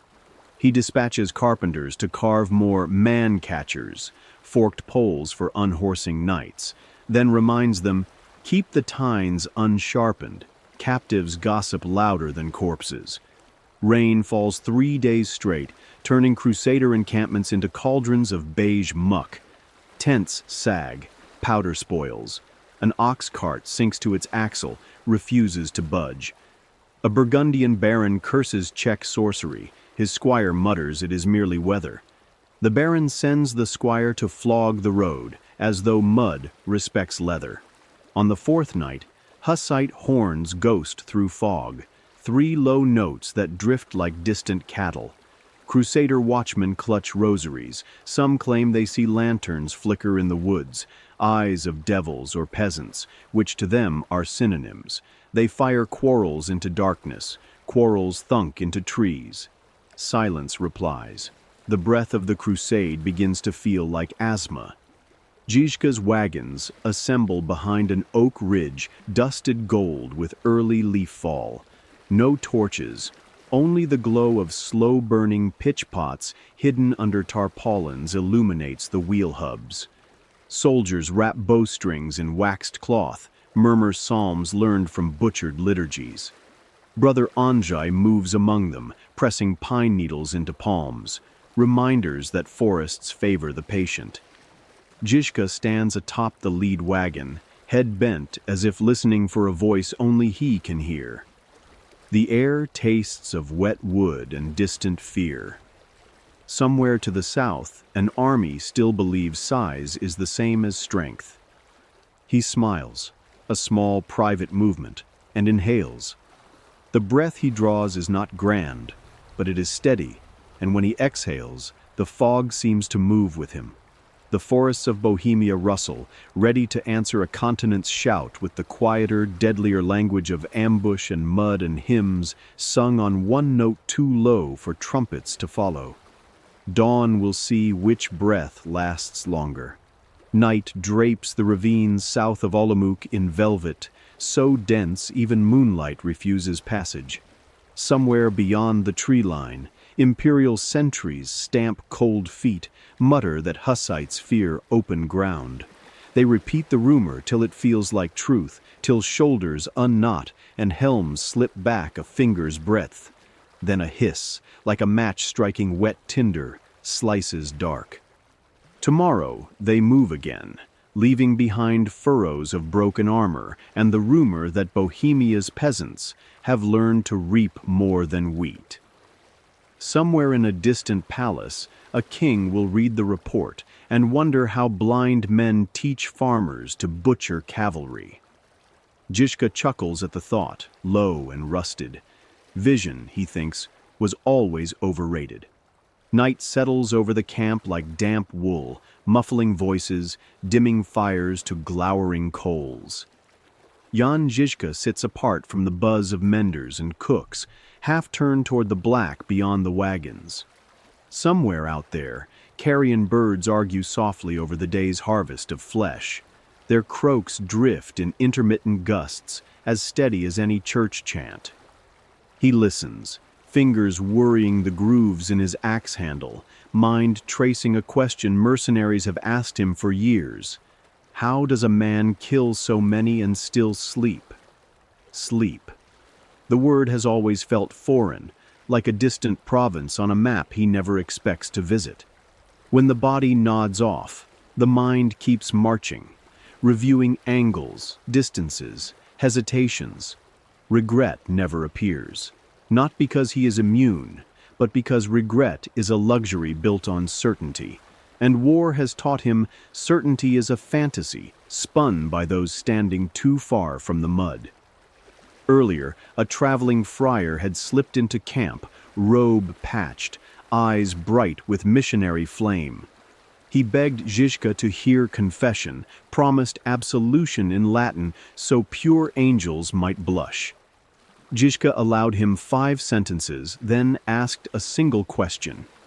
Did your God feed the orphans at Kutna Hora after the emperor's men rode them down? The friar stammered, cited mysteries. Žižka dismissed him with a loaf of hard bread and a curt directive to share it with whoever next spoke of forgiveness before talking of hunger. Hatred, he reflected then, is simply grief that has nowhere gentle to go. Give it a sword, a wagon wall, a drum rhythm, and it will do what bells and treaties never could, make a ruler think twice. Across the dying fire, a boy of perhaps 15, the one who trembled behind his scythe 2 nights ago, approaches, helmet tucked under arm. His voice quivers like wire. Captain, do you ever worry God keeps count? Žižka tilts his head, hearing the rawness behind the question, the phantom taste of first blood on tongue. He gestures for the boy to sit, waits while embers settle. Count of what? He asks. Men I've... The boy cannot finish. The night supplies the verb. Žižka kneads frost-stiff beard, searching for words that won't rot like politics. God, if he's measuring, knows weight, not numbers. Some lives crush villages when they end, others lift them. Decide which you took today. The boy whispers, but it was still a life. Žižka nods, though the boy can't see it. So was yours. You traded, Ask yourself if the price was fair. Silence stretches. A log pops, spraying sparks. The boy exhales fog, stands, mutters thanks, and retreats to the wagons where sleep may yet visit the very young. Žižka closes his blind lids, feels heat on cheek, cold on back, perfect equilibrium. Why does he kill without remorse? Because remorse implies an alternative that once existed. He remembers too clearly the years crawling forest floors, breath shallow, ears straining for hoofbeats. The highwayman who clouted him at 12, the noble's guard who broke a mother's wrist for bread taxes, none lost sleep. Their indifference taught him the first rule of power: the one who hesitates decorates pikes. Hatred, like iron, must be forged hot and beaten into shape, otherwise it rusts inward. He also kills for the living, for the cobbler in Tabor, whose son no longer limps because the Crusader levy never came, for the widow who, after Huss burned, sewed banners instead of burial shrouds. Their safety is built atop the dead he lays down. Take away those bricks, the shelter caves. A gust carries the stink of distant corpses, sweet, metallic, blooming. Some soldiers gag. Žižka inhales, lets the odor etch memory deeper. Empire thrives on people forgetting the cost of obedience. He ensures the lesson lingers in nostrils, in nightmares, in policy councils far away, where kings shuffle parchments scented with lavender oil to mask dread. Remorse also falters before arithmetic. Each Crusader army fields 10, 20,000. Bohemia could conscript every soul and still be outnumbered. He cannot afford duels of honor. He needs ledger sheets written in terror. Hatred is efficiency. Cut the throat of morale, and bodies topple cheaply. Does he ever feel pity as blade meets bone? In flashes, yes. A knight's muffled plea, a groom shielding a war horse's eyes before arrows fall, the perfume of crushed marjoram leaking from a noblewoman's glove lost on the battlefield. Pity arrives, but it is snow on forge iron, hisses, vanishes, leaves the metal harder. Some nights he wonders what peace would ask of him. A farm? A blind plowman's life led by a grandchild's guiding hand? The thought glows faint, then gutters. Too many widows carry lanterns fueled by his victories. While they depend on the shadow he casts, he cannot step aside. A screech splits the dark. Fox stealing a hen from supply pens, soldiers shouting. Instinct vaults Žižka to his feet, axe ready. Sounds resolve into laughter as men chase the thief. The tension dissolves, throats clearing in relief. Žižka lowers the axe but keeps it in hand. Hatred also means vigilance. No distinction between fox and lancer until proven otherwise. Returning to the embers, he crouches, thrusts axe head into the glow, watches steel orange over with heat he can barely perceive. Killing, he muses, is forging. Time, pressure, intent. Without heat, iron is shapeless. Without hatred, historians would write Bohemia's story in the emperor's ink. He draws the blade out, lets frost hiss to steam along the edge. Somewhere in the sizzling droplets he hears again the friar's promise of absolution. He smiles, a thin private slice. Absolution is for those worried about heaven. He is busy rescuing earth. Tomorrow they march north, where rumors say Sigismund's newest legions anchor at Vyšehrad. More saints' names on bigger cannons, more gold leaf on standards. Good. Gold leaf burns just like linen, and under gilding, every lance-bearer's pulse ticks the same. Hatred knows the path to it by heart. Žižka wraps the warm axe in oiled cloth, stands, and faces the dark. Before the last spark dies, he answers the question no one dares ask aloud. I kill, he murmurs, so that those who would kill us learn math. For every life they claim we take two, or we take their certainty. Remorse builds coffins, certainty builds empires. I am here to carve an empire out of their coffins. Wind sweeps the ember to ash. He turns toward the wagon wall, feeling its rough plank under steady palm. Behind him the night inhales, holding its breath for dawn, but dawn will find hatred awake, sharpening tools, counting costs, and ready, always ready, to pay them. The village of Hrada Kilova sleeps under an April drizzle, rooftops glistening like slate gravestones. Somewhere below those shingles lies a cache of imperial grain and a garrison of 50 men sworn to guard it. Jan Žižka arrives before dawn, wagons halted in the elm-lined road, oxen snorting steam into the half-light, rain beads on his eye patch, tracing cold rivulets down scarred cheek. He tilts his head, listening. No sentry calls, only the patient tick of water off gutters, and, above, the black silhouette of the bell tower. He taps the wagon rail twice. Captains gather. His voice is a rasp wrapped in wool. The bells are their lungs. We collapse the lungs. The body suffocates. Simple plan. Seize the tower, turn its bronze throat against its keepers, then let panic unlock every door. A miner named Lida volunteers to climb first, small, nimble, shoulders knotted from swinging pick in veins of silver. Žižka's fingers brush hers, finding the leather knot that secures her braid. "Cut it when you reach the belfry," he says. "No hair to grab." She grins, teeth chalk white against coal dust, draws a dagger, and eyes the slick ladder rungs like they owe her debts. Under cloak of rain, the strike teams glide through narrow alleys, boots kissing puddles without splash. Dogs lift sleepy snouts, catch the scent of tar and steel, whimper, and lie back down.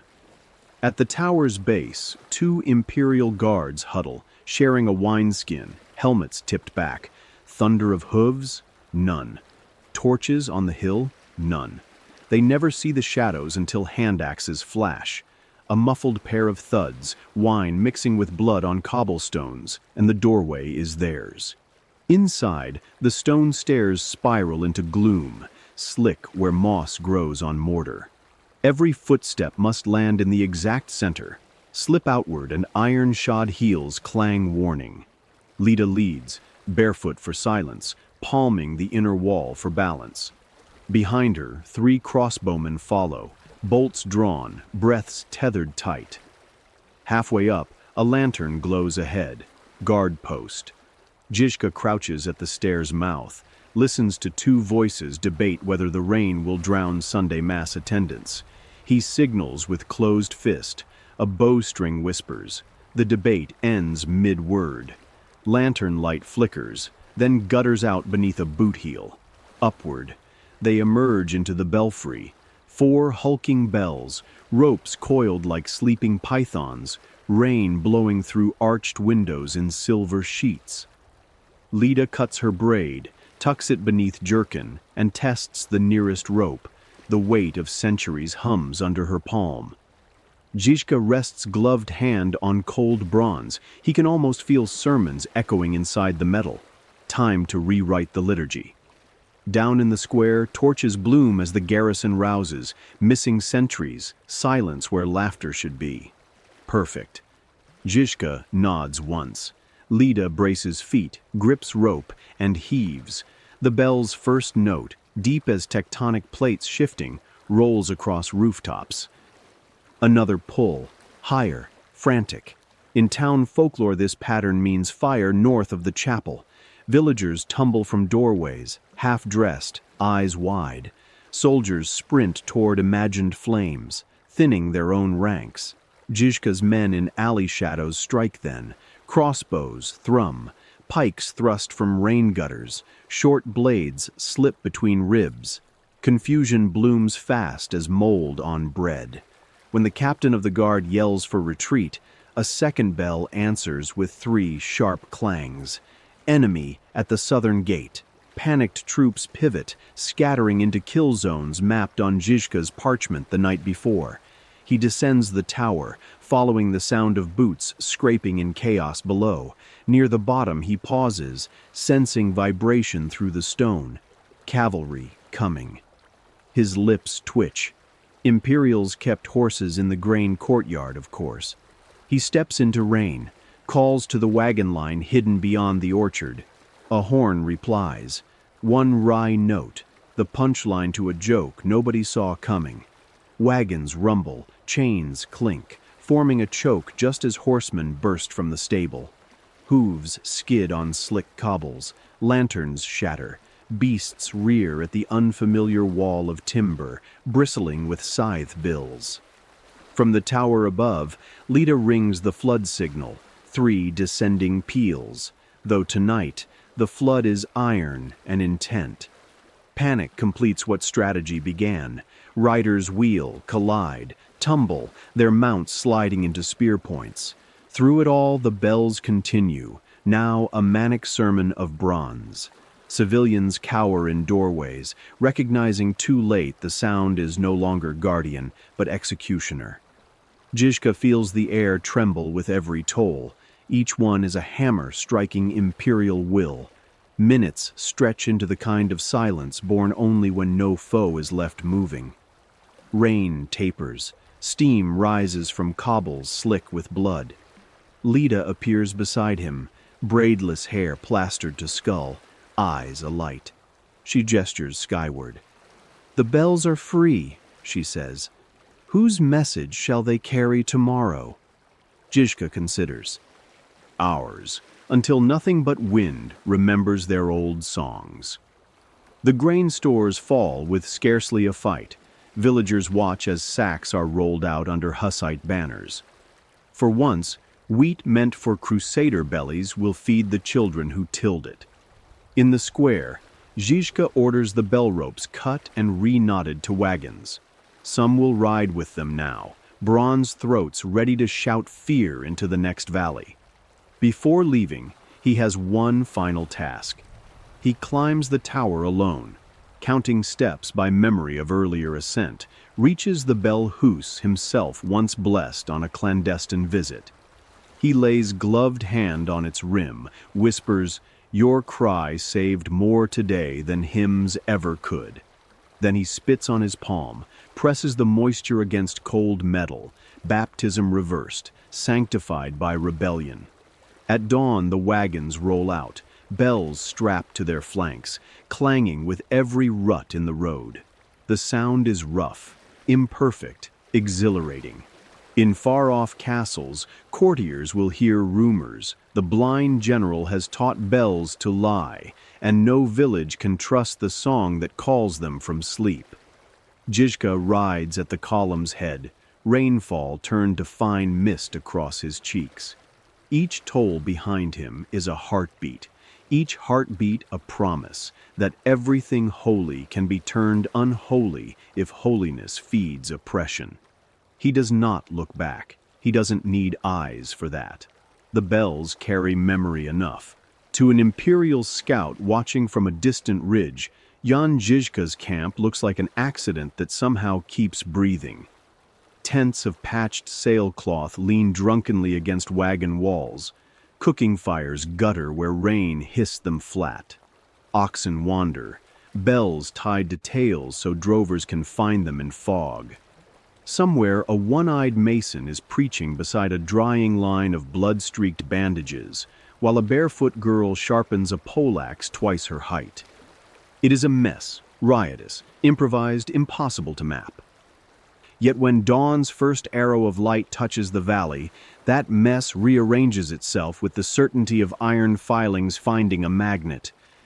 A drum taps, 6 slow beats, 3 quick, and every conversation ends mid-word. Men and women spill from tents, drag pikes, flails, scythe bills into neat racks. Wagons groan into new positions with the inevitability of tectonic plates. From above, it resembles yeast blossoming in warm water, shapes expanding, connecting, settling into a living wall. Žižka stands atop a cart axle, ear tilted like a wolf tasting wind. He cannot see the order forming, but he can hear it.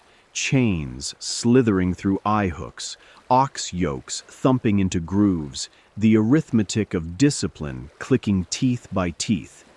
His captains, miners, butchers, two runaway novices from a Cistercian convent, flow among the ranks, fixing angles with curses or gentle pats, depending on which steadies a hand faster. No one salutes. There are no shiny helmets to tip. Authority here runs on a different current. Whoever knows the next movement best has command until the movement is done. A newcomer, former guild carpenter, shoulders still raw from tax collector rope, whispers to his neighbor, "Where's the roll call?" The neighbor, a baker with flour forever ghosting his beard, nudges him silent as Žižka raises a fist. A horn releases one flat note. The wall of wagons contracts two lengths, locking spokes, until gaps vanish tighter than church doctrine. The carpenter blinks. He never saw an order given, merely sensed it pass through bodies like a chill draft. At breakfast, if breakfast happens, rations are handed by the surplus clerk, a widowed midwife who turned ledger keeper when she realized numbers could birth victories too. She records every crumb distributed and every arrow returned. Meals depend on honesty. Punishment for hoarding is a day cleaning latrine pits with bare hands. It happens rarely. Community shame starves greed faster than any lash. The armory is wherever the forge cart parks. Hammers ring before sunrise, shaping plow iron into sword broadheads, horseshoe into throwing star. Anyone idle pulls the bellows. A priest once asked why there was no saint watching over the forge. The blacksmith laughed, "We cast saints into shot last week." Nobody argued. Bronze melted as readily as conscience. Training rotates by craft. Weaver teaches rope knots. Shepherd drills silent whistles for night patrol. An alewife shows how to sling lead stoppers from empty casks. Rank is fluid. Today, the weaver gives orders. Tomorrow, she fetches water for a ragged corporal who alone can read the emperor's ciphered proclamations. Žižka's only constant decree is that competence outranks memory of competence. Punishments are swift and creative. A slinger who loosed a stone early, revealing their ambush, spends 2 days blindfolded, shells a wagon load of peas without dropping one. Lesson: patience. A pike line that broke formation cleans latrine trenches until their gag reflexes toughen. Shit is the smell of fear defeated, Žižka tells them. They come away believing it. Spies inevitably creep through the camp. Žižka doesn't hunt them. He feeds them rumors.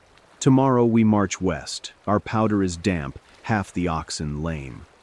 When Crusader scouts report these lies, imperial columns adjust south, find only burnt fields and the echo of a drum pattern that means try again. By the time the real Hussite army barrels from the north under rain-soaked banners stitched from altar cloth, the enemy wonders whether devils themselves designed such misdirection, yet beneath the improvisation beats a spine of ritual. Every sunset, no matter how bloody, the army sings the old Czech chorale, Ktož su Boží bojovníci. The tune begins ragged, individual voices uncertain, but resolves on the refrain so loudly that sheep on distant hills startle.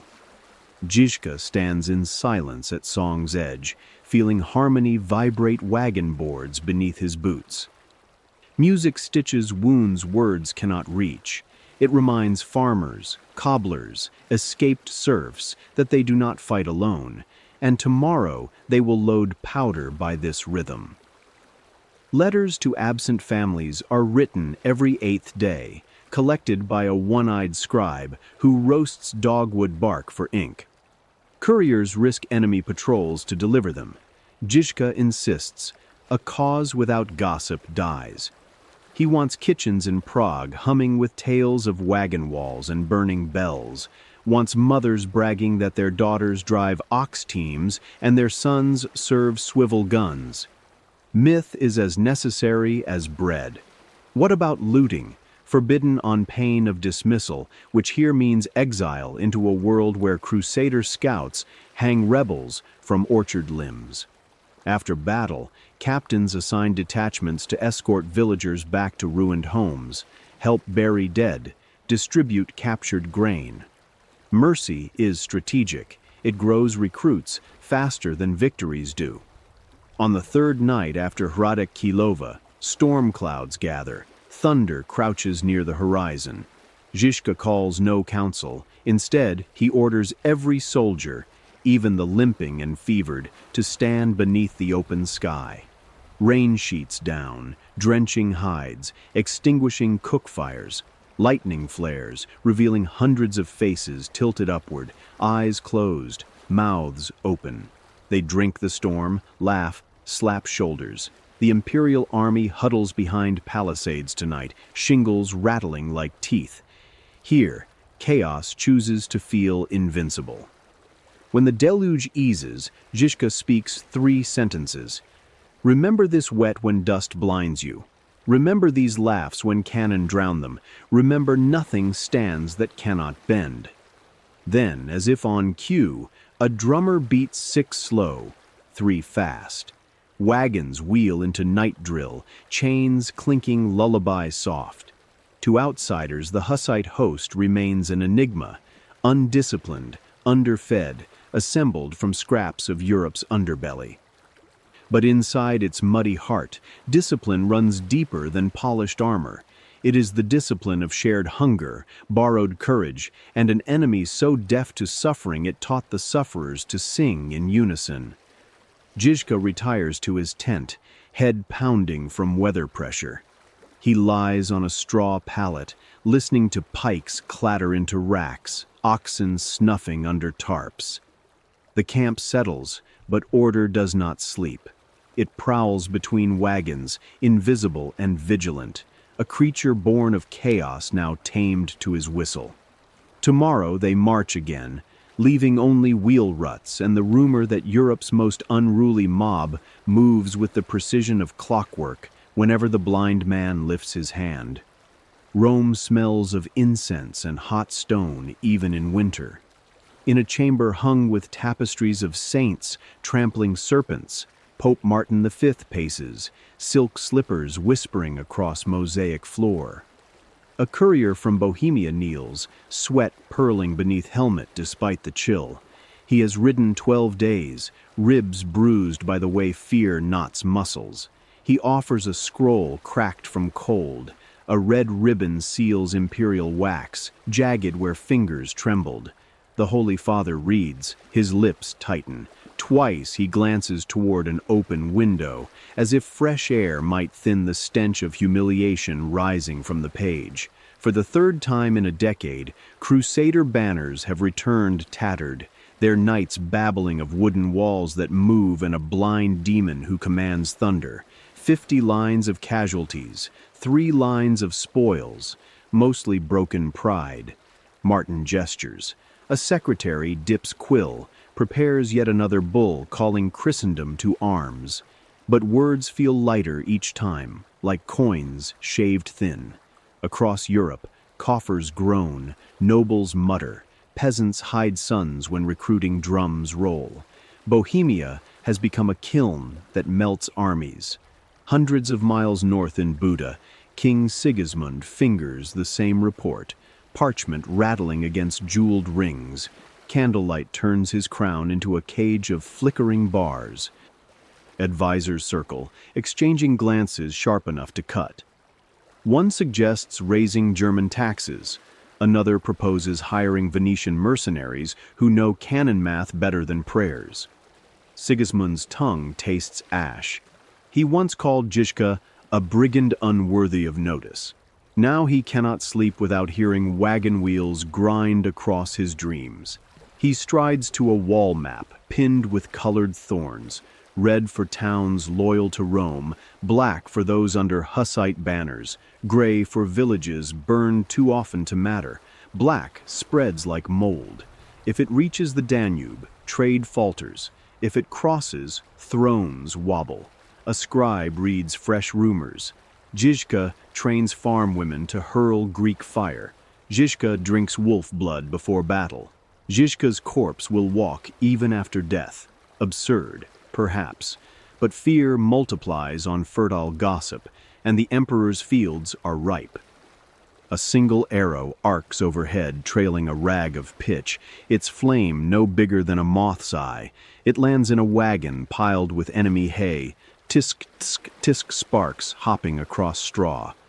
The sentries cock heads, curious, not alarmed, until hay whooshes into bloom, petals of fire unfolding fast as panic. As they run for buckets, 30 more arrows streak in, each carrying its own question mark. Answers arrive in orange. Within breaths, the supply train becomes a row of torches. Barrels of lamp oil burst, vomiting fans of blue flame. Oxen bawl, rip harnesses, thunder into tents that collapse and ignite. Canvas snaps like drumskins. A groom flees with reins ablaze, horse eyes marbled white. Soldiers claw at burning hair. Smoke claws back, black, greasy, choking order from throats. On the far ridge, Hussite drummers start their pulse, dum-da, low, unhurried, satisfied. Jan Žižka watches through a slit in wagon planking, good eye reflecting wildfire. He counts impact beats, not casualties. The point is noise, color, silhouette.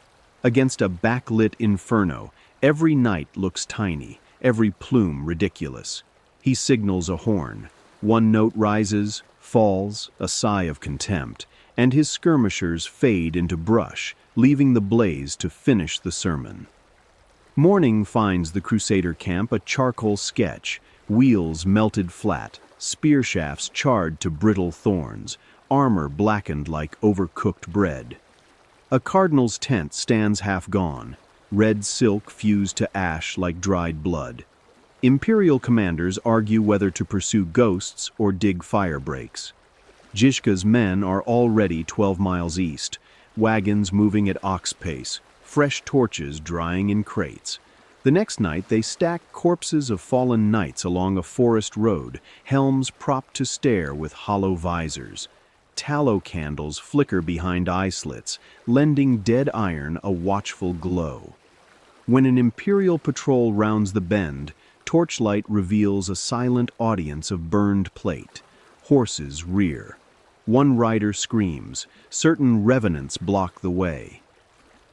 Crusaders dump water on candles, but night breathes and wicks flare again. Salted fat ensures repeated resurrection. The patrol retreats, swearing they saw jaws move. Behind a hedge, Hussite scouts note every detail, chuckle without mirth, then slip away to set the next stage. Terror is geometry. Angle light just so, and imagination fills gaps sharper than steel could. Žižka learned this as a bandit when he once dangled a stolen helm from a tree to scare merchants. The merchants fled, leaving wagons full of cheese and linen. Cheese fed his gang. Linen now lines arrow quivers. Memory recycles everything. He orders smiths to craft fire wheels, iron hoops wrapped in oiled rags, nails protruding outward like thistles. On the eve of battle, sappers roll them down slopes toward enemy lines. Spinning spokes create halos, sparks spit from nails striking stones. To soldiers drowsy at stakes, the wheels appear as flaming crowns tumbling straight from hell. They scatter, breaking ranks before the charge even begins. Hussite infantry walk through the gaps, killing methodically. Grateful terror has already stripped courage from armor. Corpses are tools, too. After a skirmish at Krzeniowicz Ford, Žižka's men anchor enemy bodies upright in the shallow water, helms just above the current. Dawn's sun glints off steel. From afar, it looks like an unbroken line of defenders. The Imperial vanguard halts, deploys archers, waits for return fire that never comes. By the time they realize the river guards are dead, wagons have crossed a mile upstream unopposed. Rumors sprout faster than spring nettles. Hussites cook crusader heads for soup. Wheeled demons chained inside wagons. Blind men navigate by bat cries. Žižka encourages every fantasy, knowing fear fights free of rations. He sends deserters back with stories of hillside graves that sing at night. He supplies the song, a chorus of hidden flutes carried on wind over burial pits. He stages mock rituals where priests in soot-black robes throw handfuls of blood-red sand into campfires. Flames flash crimson, rumors paint the sand as pulverized martyr bone. Not all terror is fire and corpse theater. Sometimes it is absence. A village evacuated hours before imperial troops arrive, bread still warm, doors ajar, livestock pens empty. Soldiers walk streets echoing their own footfalls, waiting for ambush that never comes. Stress gnaws bellies finer than famine. When they bed that night, nerves twitch at owls. Come morning, drummers roll nearer. A third of the army hasn't slept. One cloudy afternoon, Žižka captures a bombard too massive to haul. Instead of destroying it, he flips the barrel and drives it muzzle down into muddy ground at the edge of Crusader sight. At dusk, his archers light tar-soaked bundles inside. Smoke births a column thick enough to mimic cannon volley. Imperial artillerists waste powder, firing blind into forest, thunder echoing through empty groves, while Hussites load real guns on a flank and shred supply carts. A prisoner, trembling, asks why the blind commander stains battlefields with such horrors. Žižka replies quietly, "Steel kills men, pictures kill armies." The prisoner shivers at the notion, imagines his general's face melting when next he sees burning wheels, and vows to desert. Night after night, Europe's grand host loses inches of bravery to spectacles they cannot unsee. By the time the two main forces finally square at Kutna Hora, half the Crusaders flinch at campfire pop. Žižka's soldiers stand calmer. They know the difference between planned fear and real danger. On the eve of that climactic clash, wagons ring a meadow of frost-stiff grass. Inside, lanterns glow beneath red-stained cloth, casting silhouettes that dance like devils. Priests chant low, axes gleam, but the loudest sound is the rustle of silk banners taken from previous foes, memorials turned warnings. Wind snaps them. Imperial watchers on distant hills read the message.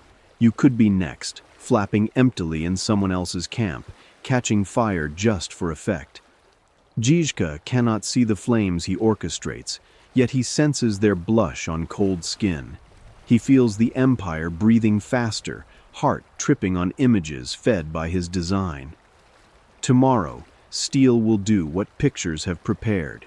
Tonight, the sky over Bohemia glows faintly, as if dawn arrived early, tinted by the embered edges of a blind general's imagination. Ice-crisp dawn hangs over a ridge near Malashov, air so clear it rings like hammered glass. Jan Žižka stands alone at the crest, boots planted on frost-stiff heather, cloak snapping like a torn sail. The world before him is colorless darkness. The loss of both eyes is total now, a velvet midnight that never lifts. Yet his face tilts as if scanning horizons no one else can see, nostrils flaring to taste wind, head cocked to hear what earth admits only to those who ask without sight. Last night, scouts brought warnings, imperial reinforcements closing fast, cannon in tow, cavalry hungry for open ground. Most commanders would dig trenches, wait, hope. Žižka does none of that. Instead, he tells his captains to meet him at first light. No maps, no torches. And now they cluster behind him, stamping cold feet, wondering how a blind man will chart a battlefield they hardly recognize in daylight. He lifts a gloved hand for silence. The ridge answers with its own hush. Distant brook burbling beneath ice, crows squabbling over carrion, a hollow whistle where wind snakes through winter bare birches. He points, unerring, toward that whistle. There's a narrow cut there, he says. Wind finds it first, hooves second. Cavalry will funnel, lose spread, give us single file. He taps boot to ground. Frost crunches. Soil here shallow, slate beneath. Gun wheels will split rims. He steps sideways 3 paces, crouches, pinches a tuft of grass. Sour weed means water sits long. In thaw, this becomes marsh. Wagons heavy with grain, they drown. The captains exchange looks. He has named 3 hazards without seeing a thing. One, an ex-miller, kneels to scrape the turf. Slate flakes greet his fingernails. Another walks downslope, finds seepage already softening beneath crust. They murmur assent. Žižka smiles, small, almost bashful, as if pleased the ground has confirmed his memory. He tells them to fetch poles. When they return, he directs each man to plant a stake where rock lies shallow, marking a rough crescent. Every blow of mallet echoes differently, dull over clay, sharp over stone, guiding his corrections. Closer, he says when resonance strays. Soon a jagged half-moon of poles rims the ridge. He then orders an impossible task. Drive 10 wagons nose first into that slope, wheels braced by felled saplings. Teamsters balk, wood will crack, axles snap. Žižka taps the nearest hub with his axe. It breaks, we fix, he says. It holds, we live. The force of his certainty is colder than the air. The teamsters nod and set to hauling. Mid-morning sun spills thin gold across the ridge as wagons grind into place, noses angled downhill like boar tusks against a charging hound. Between them, spearmen hammer stakes, chain links click into sudden rigidity. Slits are cut for crossbows, swivels mount on rear boards, muzzles aimed over the captains' heads. The formation looks crooked to fresh eyes, but Žižka walks its spine, fingertips brushing timber, counting breaths. He stops twice, gestures for chains to tighten, once for a wagon to shift a handspan left. Each adjustment aligns invisible math, slope angle, wheel height, rebound of shot. By noon, the blind general gathers his troops and, without explanation, begins marching them across the ridge in silence. At his order, they shut their eyes, let boots feel the gradient, listen to the swallow of sound where valley floor falls away. Some stumble. He corrects posture with light taps of staff. Shoulders square to wind, not road, he instructs. Wind never lies about terrain. When a soldier laughs nervously, he answers with a story of a knight who trusted sunrise and rode straight into a bog, glittering like solid ground. The laughter dies at the image of gilded armor sinking out of sight. He takes them downslope to the marsh fringe, still crusted, but reeds whisper under ice. He stomps once. Mud gulps beneath frost, leaving a dark print. Picture 6-ton bombard here, he says. Picture the gun crew shouting for ropes while you push. They picture it. The mud gives a hungry gurgle as if agreeing. Afternoon drifts pale and cold. Žižka returns to the ridge crest, settles on a stump, and unwraps a whetstone. Each draw along axe edge rasps a lullaby the captains have come to trust. If he sharpens calmly, plan is secure. While he works, he issues final placements. Slingers in the slate corridor, crossbows behind wagon slits, flails ready at the marsh lip. Every direction stems from senses others overlook, the way wind carries stable-yard ammonia, hinting cavalry picket, the timbre of soil hitting shield rim, even taste of air. Mineral means shale, means sparks when iron strikes. Evening brings imperial vanguard banners cresting distant hills, white crosses, lion rampant, a river of chainmail catching dying light. Žižka stands, tilts head, listens. Hooves clatter hollow on slate corridor. He smiles. Cannons rattle on cart beds, oak squealing where rims crack on rock. He nods. Then he inhales. The breeze tastes of horse sweat, gunpowder, and distant cook fires heavy with garlic. Cooks seasoning courage that might never be eaten. He raises his axe. Drums thud in the wagon crescent. One slow beat, too quick, salted into muscle memory.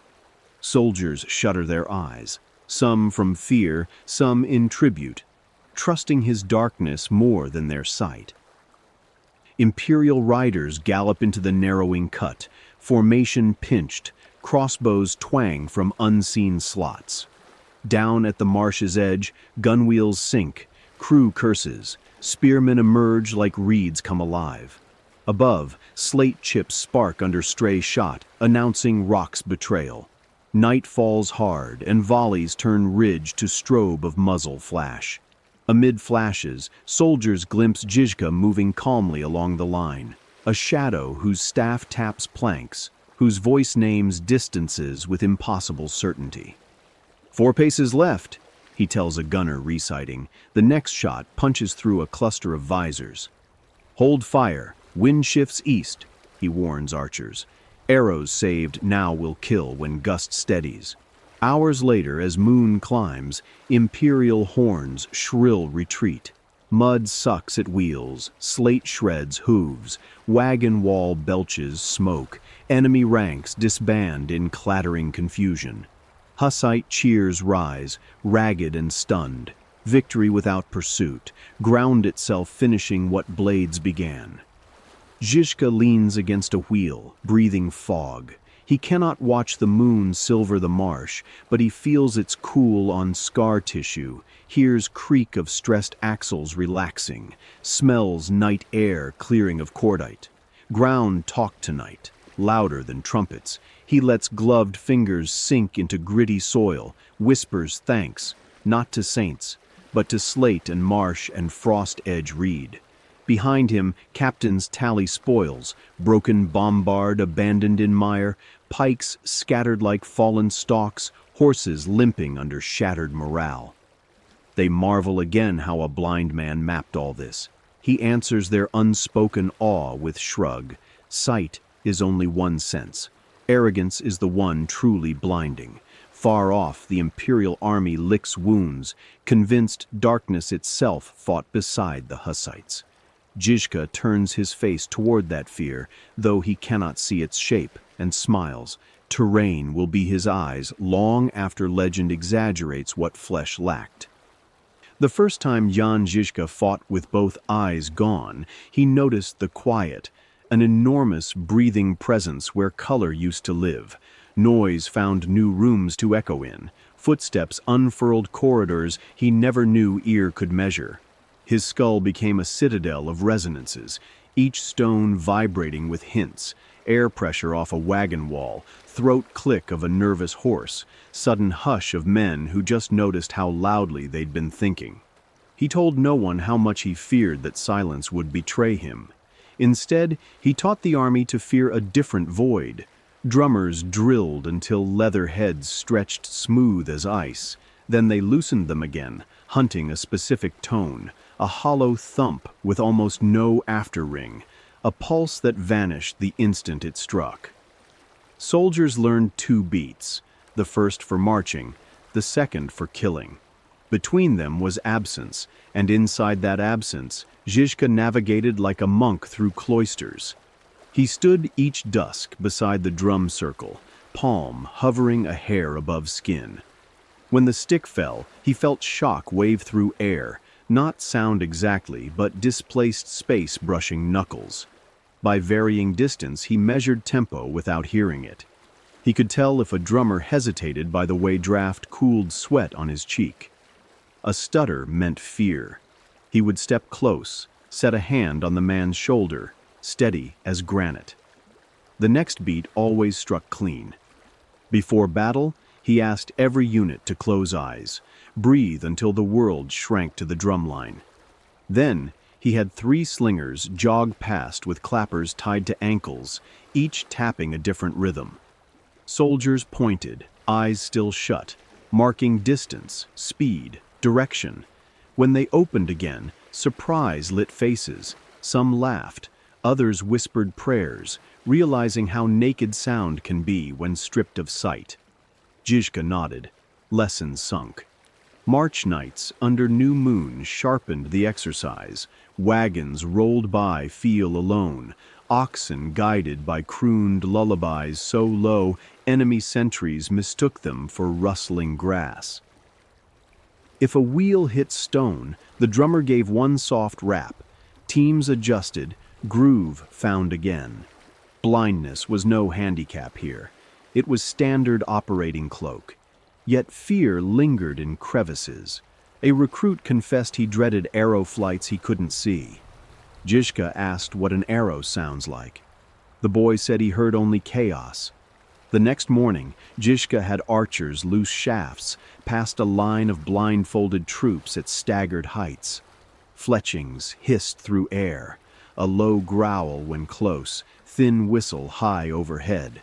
Men learned pitch and timing. By afternoon they ducked or swayed precisely, laughter replacing panic.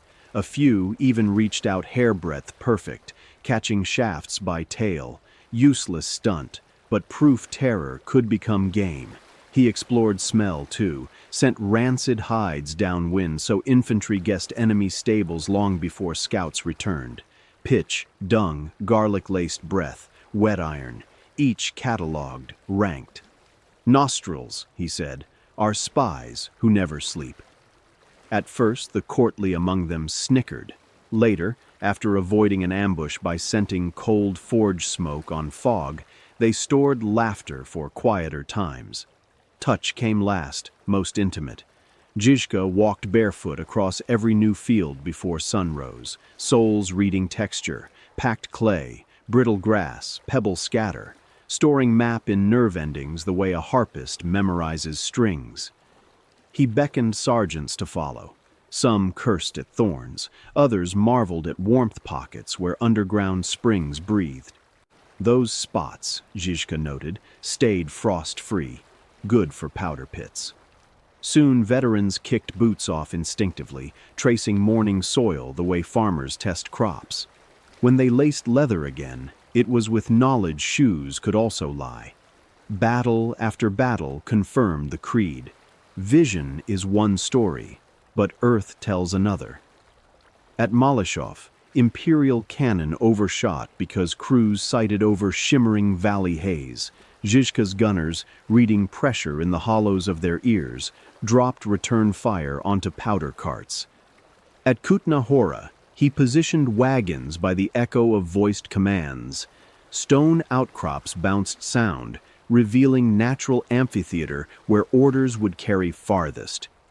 He rarely explained methods to the foe, but once when a captured knight demanded how a blind peasant could outmaneuver nobles bred for war, Žižka answered, "You watch ground from above, I hear it breathing beneath you." The knight spat, called him sorcerer. Žižka ordered the man released minus helmet and steed, naked to air, senses raw. The knight staggered into forest, shrieking at every twig snap, a reverse initiation into the cult of listening. Inside camp, drummers guarded silence like treasure. No idle tapping, no practice rolls after curfew. Beat had become currency. Squandered, it inflated fear. Soldiers slept attuned to pattern, even in dreams. Mothers later recalled veterans who woke at distant thunder centuries on, searching for pike. Toward campaign's end, Žižka developed a final ritual. Before dusk march, he removed the patch, letting ruined sockets drink wind. He held the battle drumstick, tapped once, and waited. Somewhere beyond hearing, crusader hearts jumped at phantoms. His own drumbeat returned on chest walls of every comrade, a collective echo guiding movement long after leatherheads stilled. That night, drum cracked under strain and would play no more. They burned it, sprinkling ash on wagon rails so wheels carried ghost rhythm forward. New drums replaced it, skins fresh, but soldiers swore they could still feel the old beat thrumming in timber whenever wagons rolled. Žižka smiled at that, For him, the hollow was never empty. It teemed with information, courage, terror, all braided into tempo. Sighted men marched to banners. He marched to negative space, the split second between hits where futures pivot. In that hush, he steered nations, proved darkness could be compass, taught an army to trust the shape of things unheard. When campfires died down and wind curled through sleeping ranks, he lay awake, counting breaths, not with eyes, but with ribs and soil and drum-scarred air. Each inhale whispered ground's next secret. Each exhale carried orders already forming. Blindness may have taken horizons, but in exchange it gave him the world beneath every footstep, alive, articulate, unafraid to speak to those who bother listening. Bohemian chronicles devote rivers of ink to war wagons and blindfold drills, but when they reach the margins marked private, parchment thins to whispers. Jan Žižka allowed few to peer behind the axe edge, fewer still to linger there. Yet somewhere amid the smoke of sieges and the iron clang of psalms lived moments soft enough to fold, tuck in a sleeve, and carry until the next trumpet. They belonged mostly to women. The first was called Katarzyna, daughter of a middling landowner south of Litomyzic. Wedding records list a dowry of 2 cows and a patch of barley clinging to rocky hillside, hardly romance, but in 1402 that was wealth enough to tempt a restless swordsman toward permanence. Neighbors remembered the groom arriving late, blood on boots, muttering an apology to the priest while wiping blade on cloak. Katarzyna blushed. No one could tell if from pride or dread. 10 months later, plague took her before the barley ripened. Žižka returned from a border skirmish to find the hut locked, air thick with rosemary branches meant to ward infection. He burned the hut, barley and all, then rode east without farewell. Years afterward, villagers swore they saw him clear snow from her grave every winter solstice, though no footprints ever ringed the stone come dawn. Next came Agnieszka, a brewer's widow from Tabor, whose laugh punched through tavern din like fist through foam. She served ale to soldiers, correcting miscounts with a tap of ladle against knuckle. Once, twice, precise as drumbeat. Žižka, then newly maimed of one eye, sat in her taproom studying maps with fingertips. Agnieszka unrolled cloth over the table to keep spills from soaking parchment and returned hourly with jugs warmed near hearth. Rumor says she stitched the first crimson patch he wore, lining it with flax softened by beer mash. When townsfolk mocked the color, "Blood flag on your face, Captain," she answered, "better red than coward white." She followed the wagons as quartermaster, measuring grain, doling salt, reminding rough men that logistics feeds valor. At Kutna Hora, a stray bolt pierced her shoulder. She refused the surgeon's saw, telling Žižka, "Save the wood for wheels." Fever claimed her 3 nights later. He ordered her shroud cut from a captured banner, so imperial silk would lie forever beneath Hussite soil. There was also Dorota, a nun who peeled away her veil after Hus burned, trading psalter for sling pouch. She spoke Latin lullabies to wounded oxen, claimed beasts deserved theology too. Žižka met her in a field hospital humming an Advent hymn while cauterizing a pikeman's stump. She addressed him not as captain, but brother in Christ, the only soul to risk equal footing. Some soldiers swore they saw them praying at dawn, her fingers resting on the ruin where his left eye once watched sunrise. No marriage parchment bears their names. Vows here were whispered between poultice changes. Dorota vanished during the winter retreat of 1422. Whether plague, desertion, or secret mission, no archive says. Žižka kept her psalter, reciting its margins where she'd scrawled ledger of herbs, yarrow for fever, time for courage, rue for memory. He pressed the book to his blind sockets before every counsel, as if scent could summon her. Letters survive too, brittle as moth wings. One, unsigned, addressed simply Muy Milli Slepi Generale, my beloved blind general. Thanks him for sparing a convoy of orphans bound for Moravia.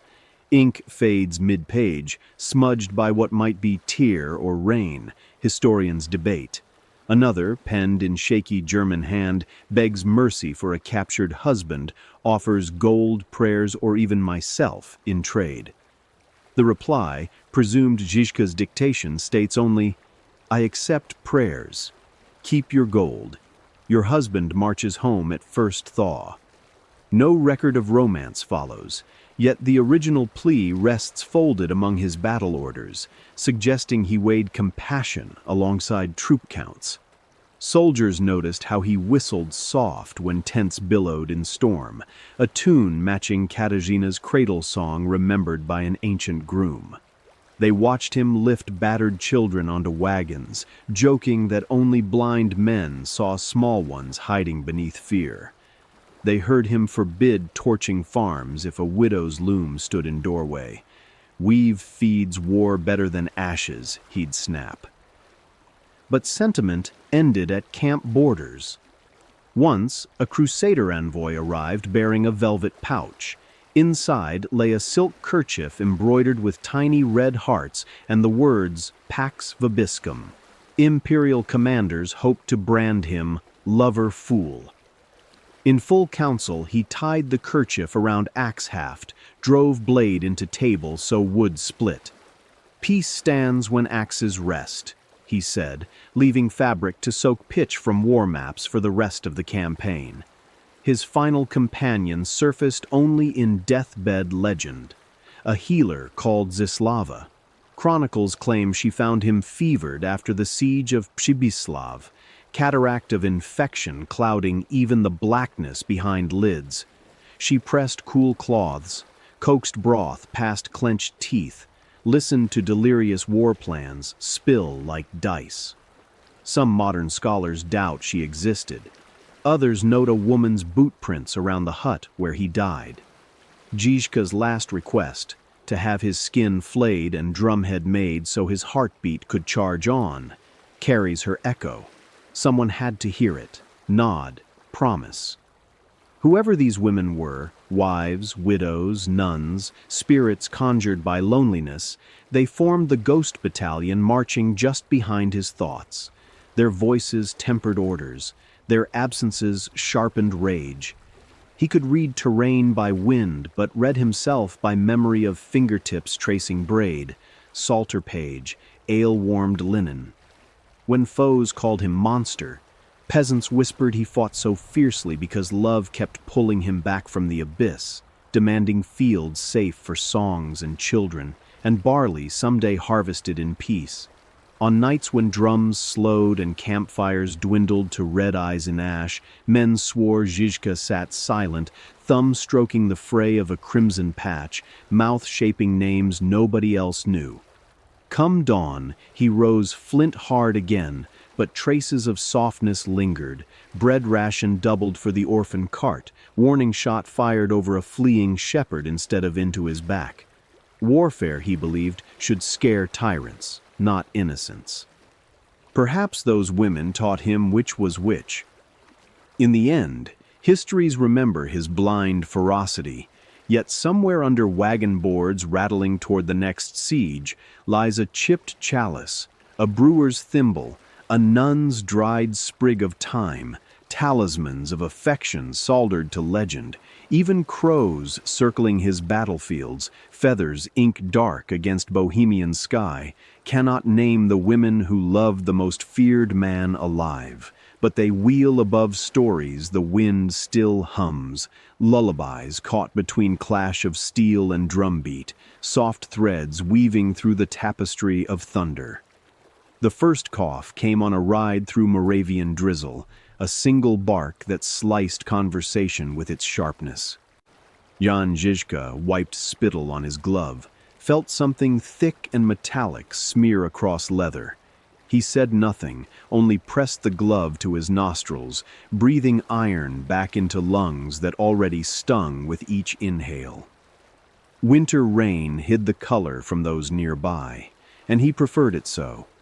Illness had stalked him since childhood, frostbite that turned toenails black, the fever that stole vision from one eye, arrow wound sepsis that almost took the other. The body, like any fortress, could be breached in a dozen places at once. Yet he learned to live inside crumbling walls, patching breaches with stubbornness and strong liquor. The men thought him iron. Only the night sky heard the wheeze beneath his chant. In spring of 1423, a carpenter noted Žižka's hands trembling while he traced battle lines on rough plank. The general blamed cold, though sun-baked wagon roofs that day. By evening, blood speckled his kerchief whenever he hawked phlegm. Brother Andrzej pressed ear to Žižka's chest and heard a rattle deeper than cannon echo. He recommended rest. Žižka laughed. Rest was a city occupied by enemies he hadn't time to siege. He had seen what rest meant for commanders. Wool blankets soaking fever sweat, surgeons prodding boils with dull knives, priests whispering last rites. No, better to stay mounted, keep breath moving before it pooled into drown within his ribs. So he ordered the drums set to a slower march, masking the cadence of his shorter inhalations as tactical choice. Soldiers praised the new rhythm. Žižka tasted copper on his tongue and silently thanked ignorance. Rations changed. He demanded onions, garlic, herbs stolen from monastery gardens, anything that stung the nose. Alchemy of desperation. If it burned going down, perhaps it burned sickness out. Nights he slept upright in wagon corner, lest fluid settle in lungs. Rats scratching grain sacks marked the hours. Each squeak became another heartbeat he'd stolen back. Outside Kutna Hora, a cannon misfire hurled splinters that peppered his thigh. Flesh puffed, skin purpling with heat. Fever rode the wound like a thief in daylight. He trembled before his captains, but steadied voice by sheer force of will, issuing commands through clenched teeth. After the battle, Dorota brewed willow bark and yarrow tea, but Žižka spat it, muttering that bitter warms like betrayal. She forced it past cracked lips anyway, tears mixing with the brew. He swallowed, tasted her sadness, and felt fever break 2 days later, though cough lingered like unwanted guest. Some ailments defied potion and prayer. Night sweats returned in humid summers. Sheets clung to scars, smelling of vinegar and rust. At Psibislav, lice nested in bandage seams, leaving red constellations across his shoulders. He ordered all clothing boiled, even his own cloak, pacing half-naked among wagons while steam swirled around sinew. Men avoided staring, not from modesty, but from horror at the map of old wounds, valleys where flesh caved, mountains where scab turned to keloid ridges. Scurvy lurked when siege lines dragged past harvest. Gums bled, teeth ached. Žižka snapped barley stalks, chewing fibrous greens, claiming bitterness sharpened senses. He traded 3 captured helms for a crate of dried apples, rationing slices the way priests dole absolution. Nobody questioned the exchange. Steel is cheap when mouths leak blood. During the brutal winter march to Plzeň, Frost cracked his lips until each word oozed red. He dabbed goose fat to seal cuts, speaking less, listening more. That silence proved strategic. Scouts felt compelled to fill it with details, and he collected intelligence while they mistook his quiet for contemplation, not pain. Once, alone, he removed his eye patch, rubbing the scarred hollow that throbbed with phantom sight. Infection there never fully calmed. Some mornings pus crusted lashless lids. He cleaned it with cloth steeped in hot brine, biting wood to mute groan. Then patch back on, face set to granite, stride measured so limp disappeared into cloak swirl. Brother Andrei confronted him one starlit eve, demanding disclosure of every symptom. Žižka chuckled. "Confess to you? Illness is my spy. If I tell you her secrets, she defects to the enemy." Andrei called the answer blasphemy. Žižka countered, "Survival rewrites scripture daily." Despite rot inside lungs, he outrode couriers, outshouted cannon, outplanned generals breathing easy behind cathedral walls. The paradox gnawed at foes. How does decay defeat vigor? They didn't grasp that sickness honed his urgency. He wasted no breath on vanity, because breath itself was rationed. Near the end, blood came often, splattered on maps, darkened mittens, misted the inside of the patch when coughing fit buckled him. Captains began carrying spare parchment because orders soaked through too fast. He learned to dictate, voice low but precise, each command short enough to utter between spasms. Soldiers saw red flecks on birch bark and marched harder, believing if the general could bleed and lead, they could bleed and follow. The final campaign against traitorous Taborite splinters found him fever-bright, cheeks sunken. Surgeons begged him to stay behind lines. He mounted anyway, wrapped in quilted coat despite sweltering noon. A lance of agony stabbed when he inhaled, like ribs catching on splintered arrow shaft. Yet tactics flowed clear, flank here, feint there, wagon pivot on his count. Victory came before dusk. He collapsed afterward, mouth foaming red, but smiled. The line held, the cause intact. They carried him to a thatched hut, lungs rattling like dice in cup. Dorota, or perhaps only memory of her, pressed cool cloth. He whispered of a drum he wanted made from his skin, so heartbeat could charge battlefields even when voice fell silent. Whether fever dream or final edict, the request passed into legend. The cough ended that night. Some say it stole him.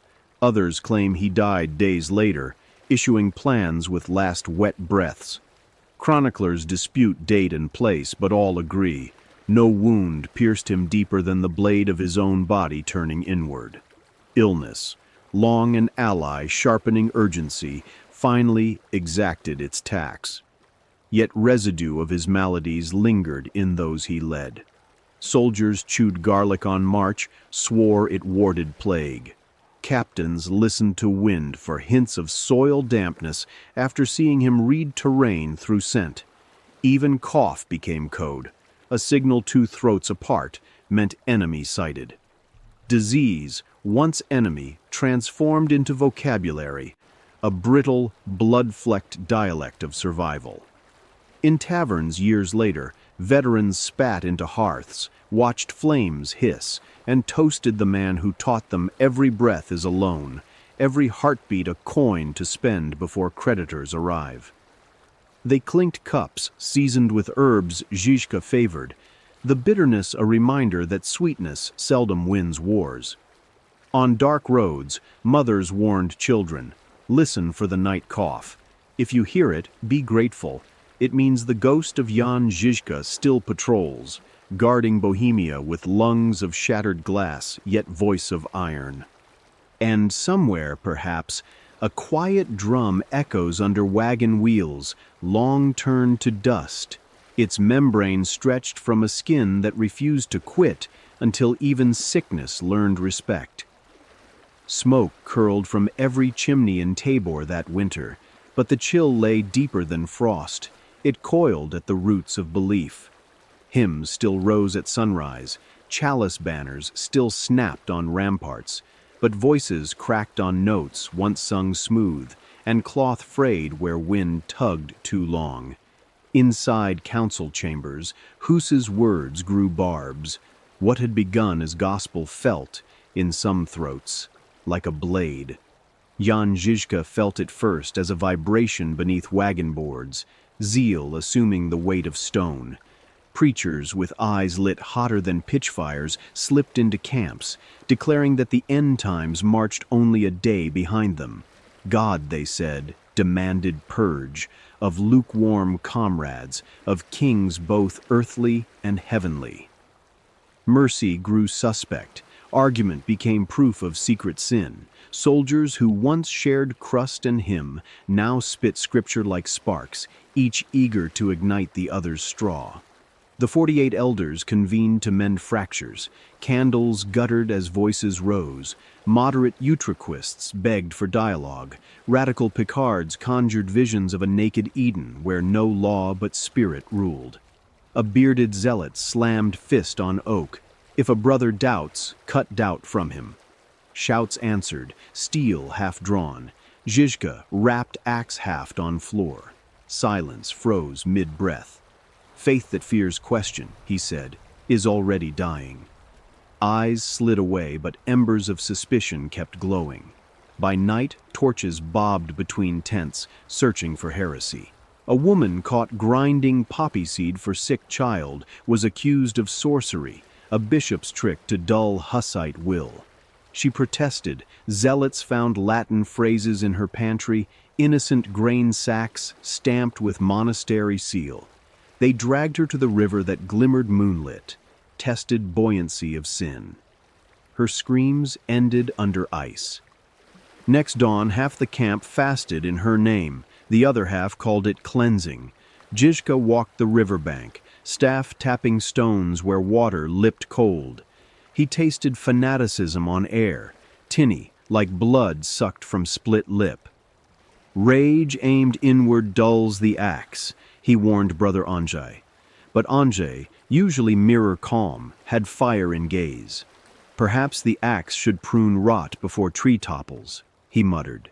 Even loyal voices trembled on edge. Betrayals sprouted. A captain named Mate sold artillery timings to Crusader scouts, convinced moderate peace would save souls faster than war. When ambush claimed a supply convoy, Žižka traced footprints in snow to Mate's tent. There, he found a parchment bearing papal seal and 30 silver groschen. Mate met blind stare with tears. I bargained for our children's future, he pleaded. Žižka answered, dead fathers leave no future. The execution was swift, arrow to eye, equalizing blindness. Yet the hush afterward felt less like justice than necrosis. Rumors thickened that Žižka himself drifted from righteous cause. Some radicals whispered he curried favor with moderate Prague, plotting bishop's throne once swords were sheathed. They overlooked cough racking his ribs, scars sleeved up arms. Power, they decided, seduces worse than plague. One night, 3 fanatics approached his wagon, flasks of lamp oil primed to burn heresy clean. A sentry halted them. Oil sloshed, excuses stammered. Under interrogation, they cited a vision, a blind wolf devouring lambs inside citadel. Žižka listened, lips stiff, then freed them with warning. Fire chooses masters poorly. 2 defected to Crusader lines within a week, where tales of wolf grew redder. Inside Tabor walls, Picard preacher John Bidleen announced new revelation. Sacraments obsolete, only flame and naked heart. Hundreds gathered in a frozen meadow, stripped garments, chanted until frost-pinched skin cracked. Children wailed. A mother collapsed, lips blue. Žižka rode among them, cloak whipping. God does not warm fools, he said. Bidleen shouted over him, silence, tool of princes. Stones flew, some at preacher, some at general. Žižka's horse reared, hoof crushed a torch, sparks hissed in snow. He ordered fires lit in barracks, clothes distributed. Many followed, shivering gratitude. A core remained, eyes ember bright. That night they fled south, promising angelic armies. Their tracks vanished into blizzard. Spring patrols found bones gnawed to quartz-white stubs, yet rot kept creeping. Quartermasters skimmed grain for black market tithes. Scribes forged letters of indulgence with chalice approval, selling pardon to merchants weary of siege tolls. Žižka executed one forger, ink-stained fingers nailed to scaffold, but forgery re-sprouted like fungus after rain. Faith-leaking coin proved harder to staunch than arrow wounds. Exhaustion fed fanaticism. Years of mud, hymn, and blood blurred sunrise from sermon. Soldiers craved certainties sharper than banners. Crusader threats felt distant compared to suspicion breathing down one's neck. Žižka knew loyalty needed new mortar. He gathered both factions at dawn, lined them along river where mist shrouded banks. "Choose," he said, voice raw, "whether enemy stands across water or beside you wearing your cloak." He stepped into current thigh-deep blind face upturned. "If your creed is truth, walk with me. If not, strip the chalice from your tunic and join the foe you mirror." Brother Andrzej waded first, psalm trembling on lips. Moderates followed, then radicals, curses mingling with prayer until river carried their words seaward. None crossed to opposite bank. When they emerged, clothes clung heavy, anger lighter. Water, cold as fact, had scoured fever without sword. For a time at least, rot slowed. Still, betrayal never sleeps long. News reached camp that Prague's council negotiated with Sigismund, willing to trade Hussite outposts for lenient tithe.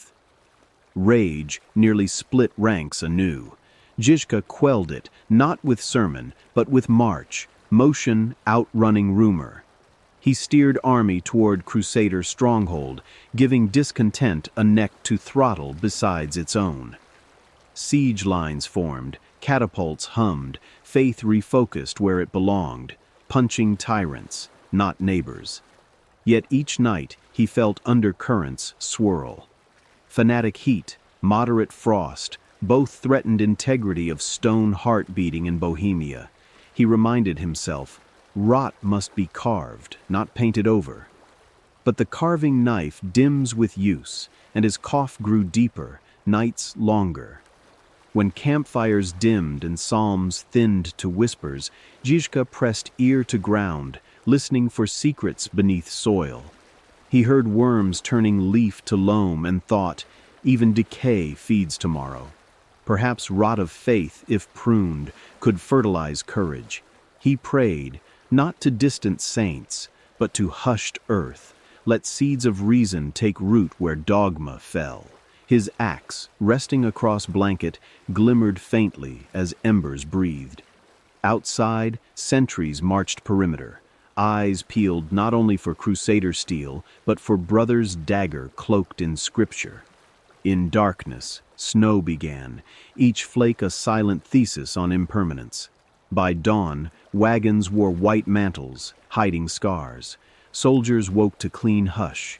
For 1 hour, heresy and betrayal slept under same blanket of frost, indistinguishable. Žižka inhaled chilled air that burned lungs yet tasted pure. He coughed crimson into cloth, clenched it, and ordered drums. Rot would wait, battle would not.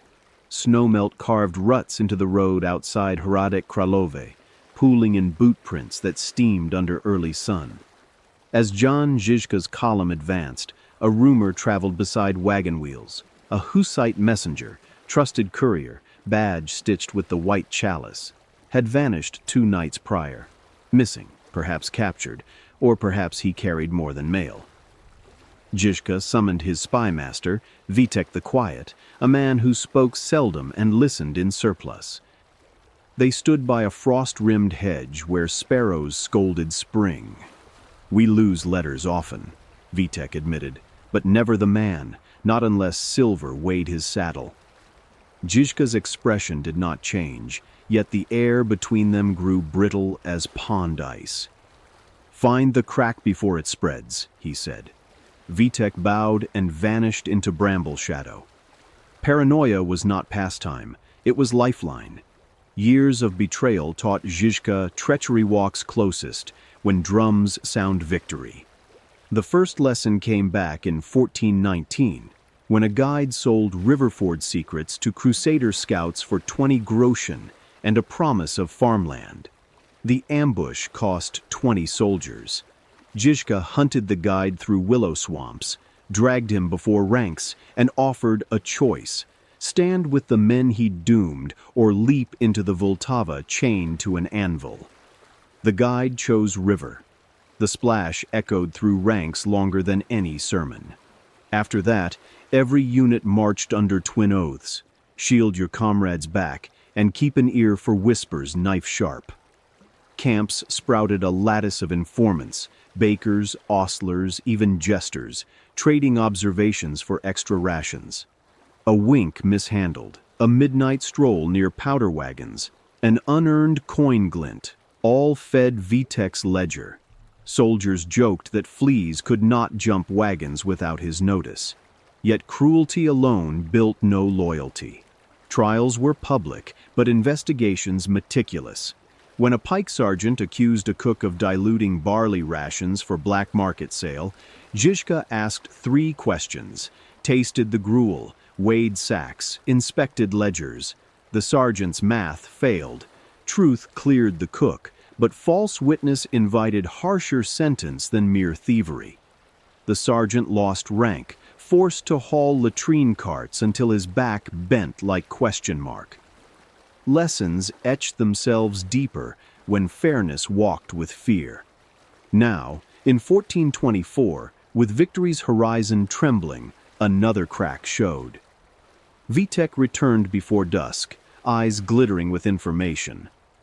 The courier, Petr of Želiv, had indeed vanished, after last being seen slipping from tavern stables with saddlebags heavier than message scrolls required.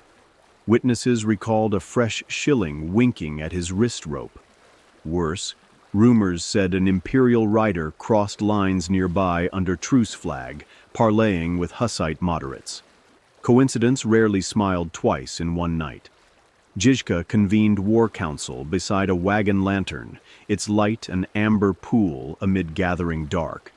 Captains argued severity, some urged swift gallows without trial. But Žižka insisted on bait over blade. A traitor alive reveals the hand that pays. He dispatched riders to every bridge between Hradec and Prague, sealed orders to detain Petr alive, use no blood. Word spread. The general wanted confession, not corpse.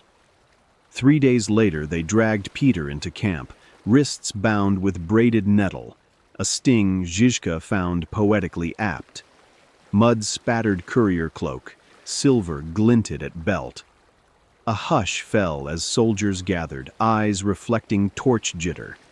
Peter's gaze darted, seeking mercy in blind sockets and finding none to rest upon. Žižka ordered a circle cleared, removed gloves, and asked only, "Price?" Peter's voice wobbled.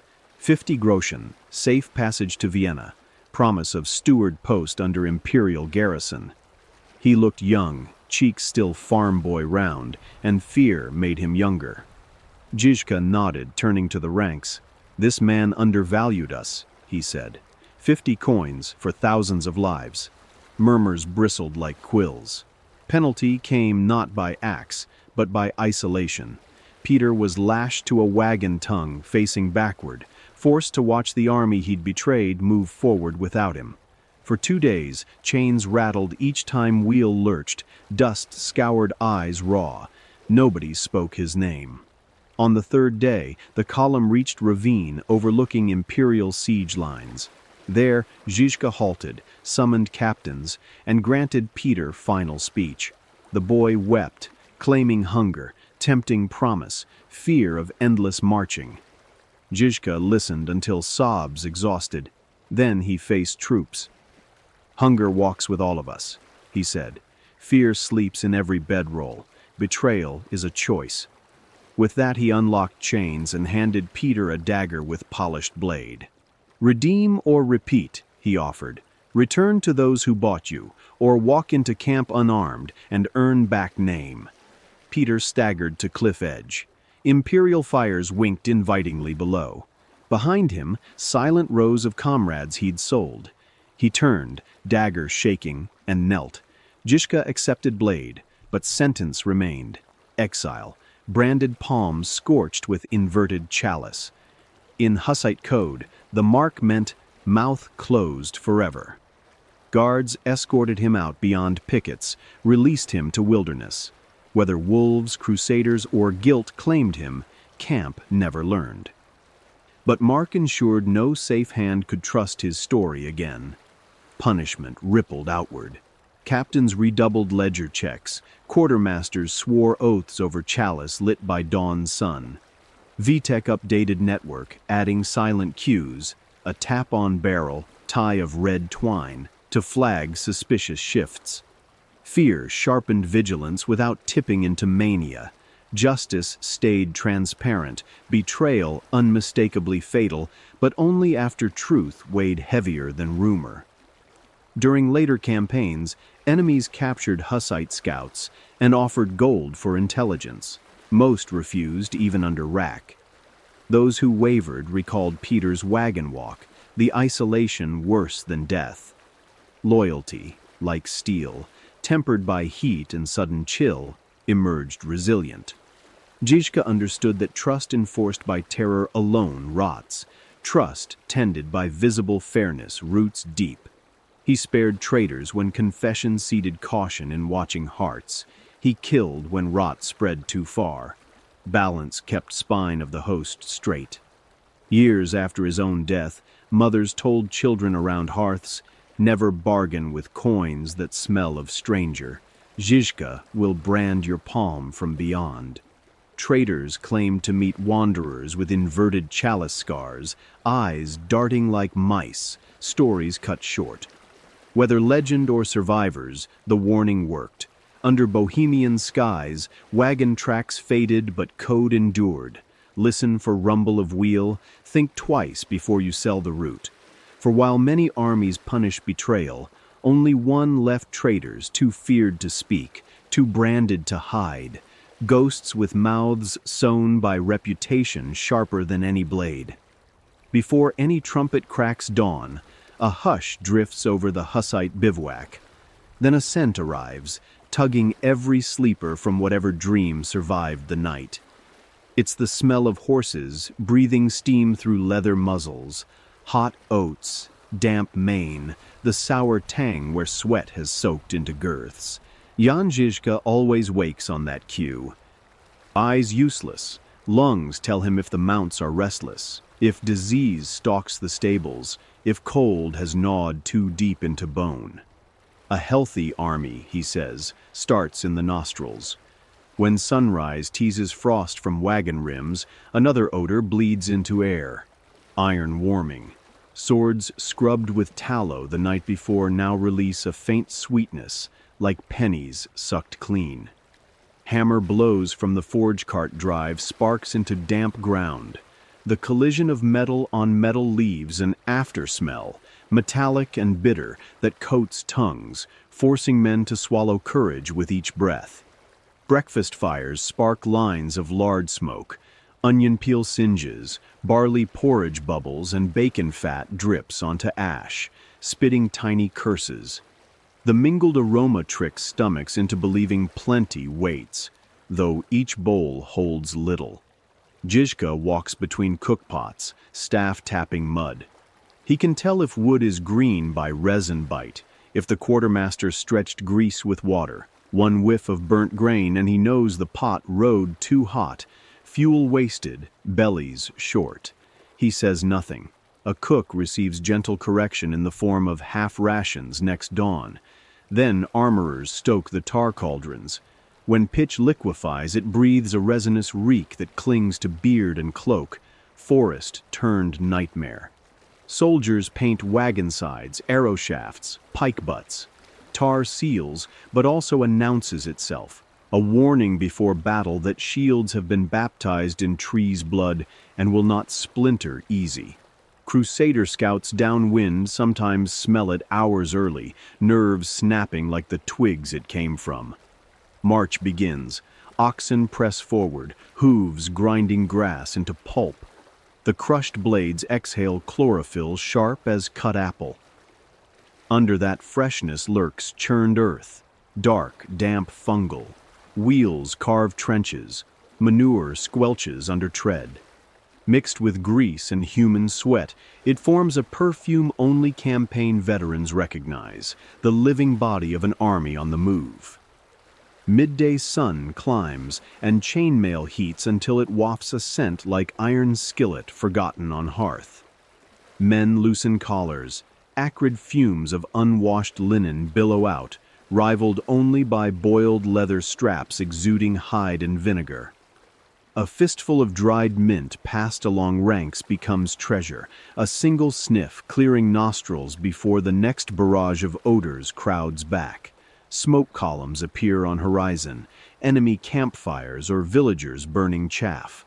Soon air carries roasted meat, pine, and somewhere beneath, the coppery ghost of blood. Žižka tastes it on wind, faint yet certain. "They're butchering horses for stew," he mutters to a lieutenant. That night scouts confirm. Crusader mounts lame from muddy roads had met knives. The general's nose again outran spies. Evening approaches, resin torches flare. Their pine pitch breath mingles with boiling tallow from medics' pots. Wound salve, lard, garlic, crushed yarrow, reeks herbaceous and fatty, spreading a promise of pain, managed if not avoided. Nearby armorers temper arrowheads. Quench hiss lifts metallic steam that slithers across nostrils like cold snake. Then comes the stink no training can romanticize, latrine pits. Dug south of camp, they still send tendrils wherever breeze chooses. Žižka insists on ash, quicklime, and tight lids, yet Wargut refuses nobility. The pit smell keeps soldiers humble. It reminds them kingdoms are built on digestion and decay. A sentry gagging at post will think twice before overeating salt pork again. On the eve of battle, alchemists grind charcoal, saltpeter, sulfur, gunpowder's trinity. Sulfur stings sinuses, curling lips back from teeth. Charcoal blows across beards, painting everyone as furnace ghosts. Powder barrels emit dry, peppery scent that crawls into throat. Žižka inhales deliberately, gauging freshness. Damp powder smells like failure. He has men fire test charges, nose measuring burn crispness before approving stock. Rain sometimes falls right before combat, releasing petrichor, earth sighing relief, before the trample returns. Wet grass steams under campfires, an intoxicating momentary sweetness. Then cannons roar, and burnt saltpeter floods world, harsh, throat-clinging, metallic sweet. Crossbow strings snap, releasing must of hemp and beeswax. Splintered shield reeks of raw spruce sap. Blood once spilled hits cold air with copper and salt.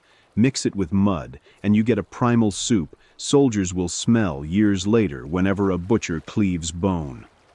After victory, or survivable defeat, the fires change tune. Rags soaked in vinegar cleanse blades, singed hair crackles off arrow-retrieved scalps.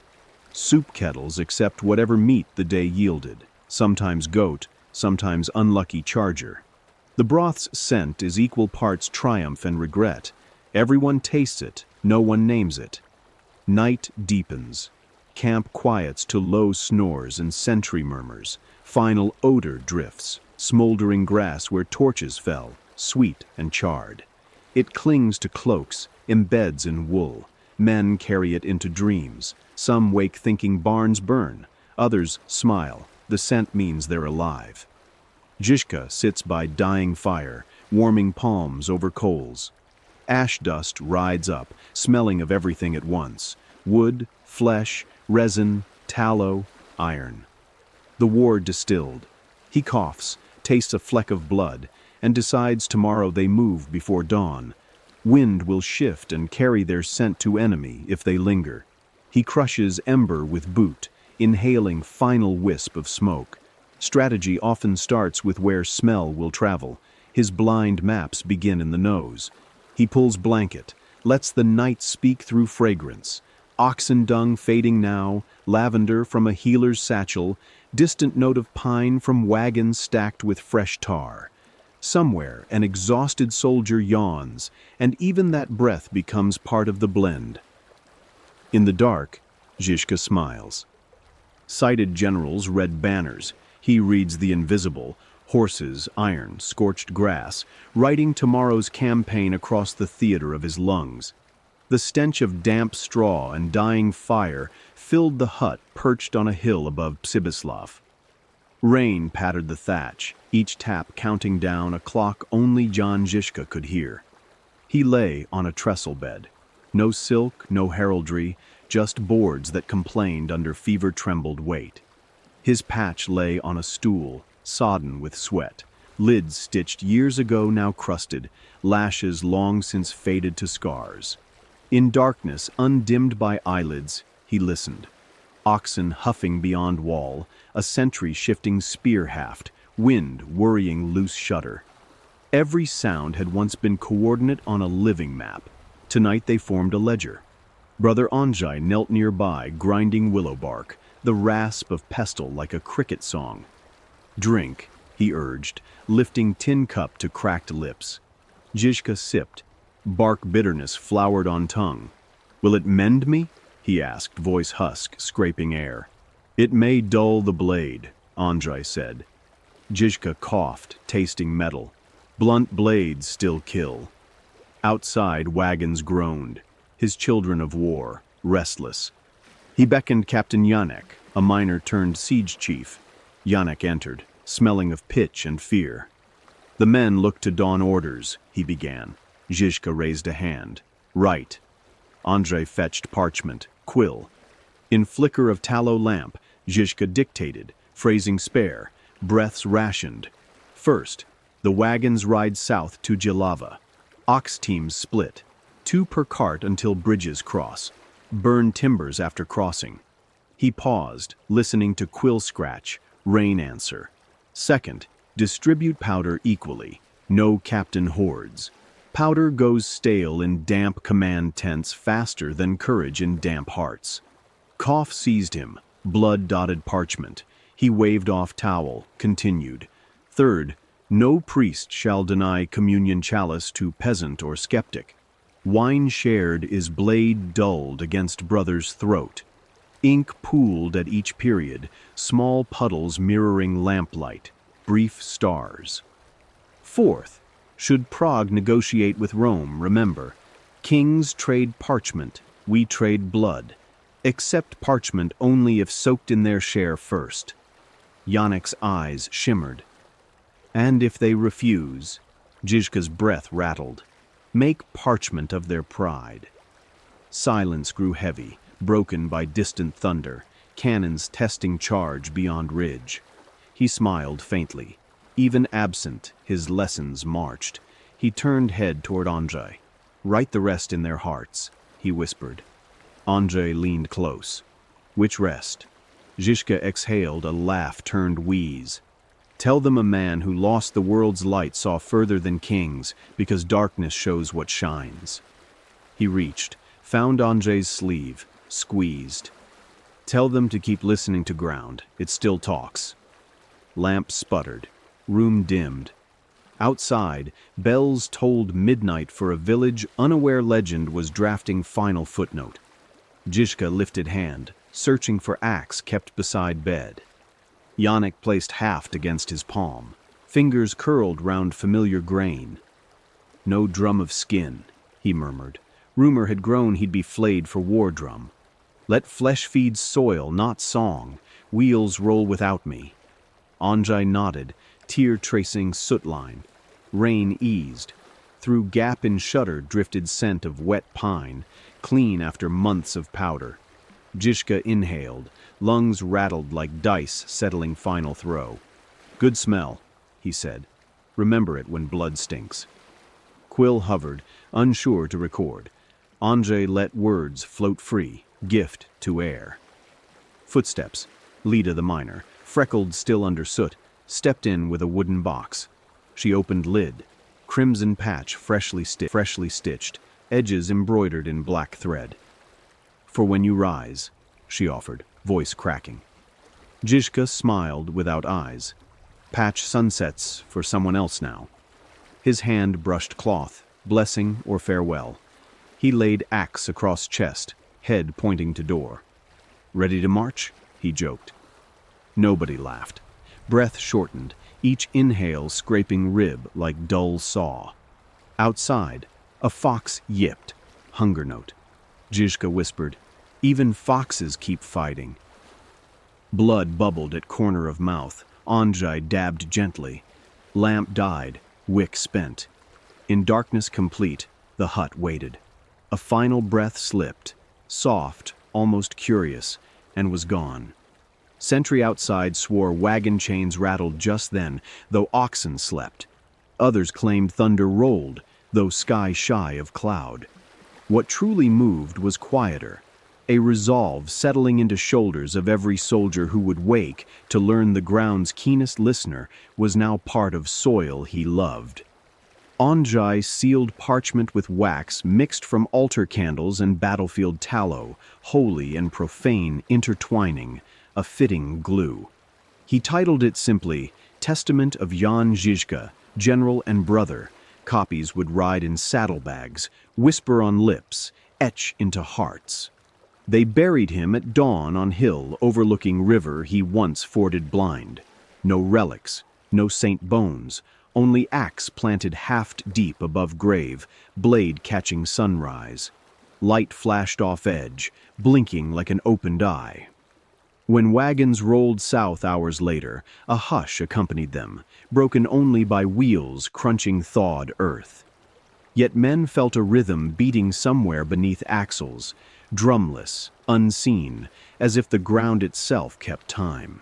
They inhaled wet pine, tasted iron, and marched, carrying a testament written in blood droplets and quill scratches, yes, but more in the invisible map Žižka left printed on their souls. Rumor outran the wagons. Jan Žižka was dead, yet no grave could name him. The axe planted on the hill above Przybyslav still flashed sunrise from its blade, but by the third dawn the handle stood alone. Earth around it churned like a sow had rooted there. Some swore wolves dragged the body. Others whispered crusader spies slipped in, craving relics. Soldiers who'd guarded the site insisted nothing crossed the perimeter. No paw prints, no footprints, only a single furrow in the wet loam leading nowhere, as if ground itself had swallowed its commander whole. Vitek the Quiet, keeper of secrets, gathered the sentries and asked each to recount the night's watch. Lanterns burned, eyes stayed open, songs never drifted, yet the corpse vanished. He dismissed them with a nod, then opened a leather pouch containing a folded scrap in Žižka's jagged dictation. "If I fall, leave me till the third dawn. After that, let shadows decide the rest." Vitek stared at the words, ink blurred by old cough flecks, and understood. Disappearance wasn't theft or miracle. It was strategy authored in advance. The first wave of confusion benefited the army. Crusader scouts, hearing tales of an empty grave, doubted the death altogether. No body meant possibility of ambush. They stalled offensives, fortified tents, sent double patrols that froze morale and exhausted horses. Each delay bought Hussites time to regroup, elect new council, translate testament orders into steel. Within Hussite ranks, grieving hearts stiffened into myth. A general who walked sightless could, of course, walk past death. Some claimed to hear his staff tapping frozen ruts at night. Others felt the wagon chains jolt as if he'd leapt aboard unseen. Belief, already Žižka's sharpest weapon, gained an afterlife sharper still. Brother Andrzej alone knew more.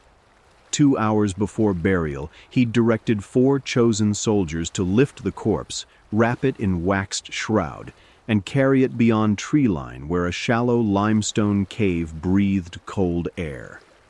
They laid him on straw, placed the axe across ribs, sealed the entrance with rocks and pitch, no marker, no path. Then they swore silence over the Psalter Dorota once annotated.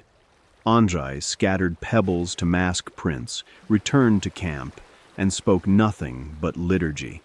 Why hide the body?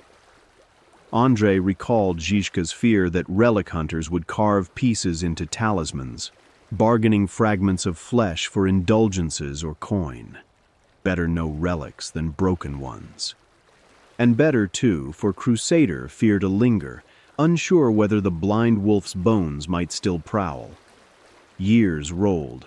Crusades faltered, wagons rusted, captains traded pikes for plows.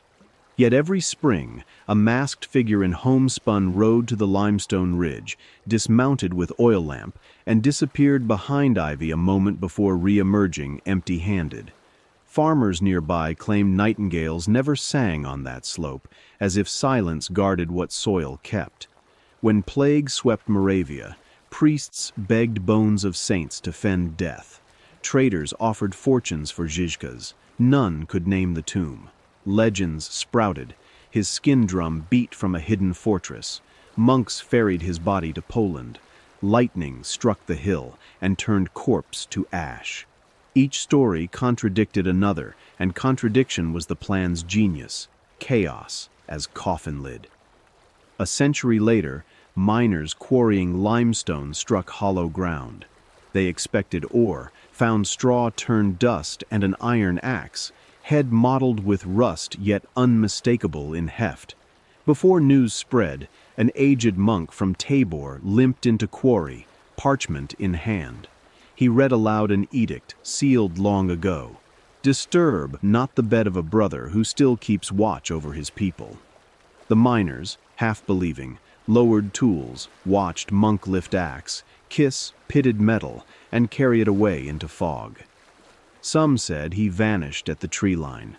Others remembered hearing wagon chains rattle through no cart rolled. Where the axe rests now, no chronicle agrees.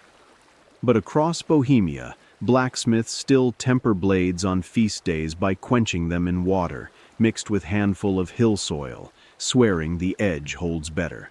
Mothers hush, crying infants with tale of a blind guardian roaming fields, ensuring wolves keep to forests and emperors keep to palaces.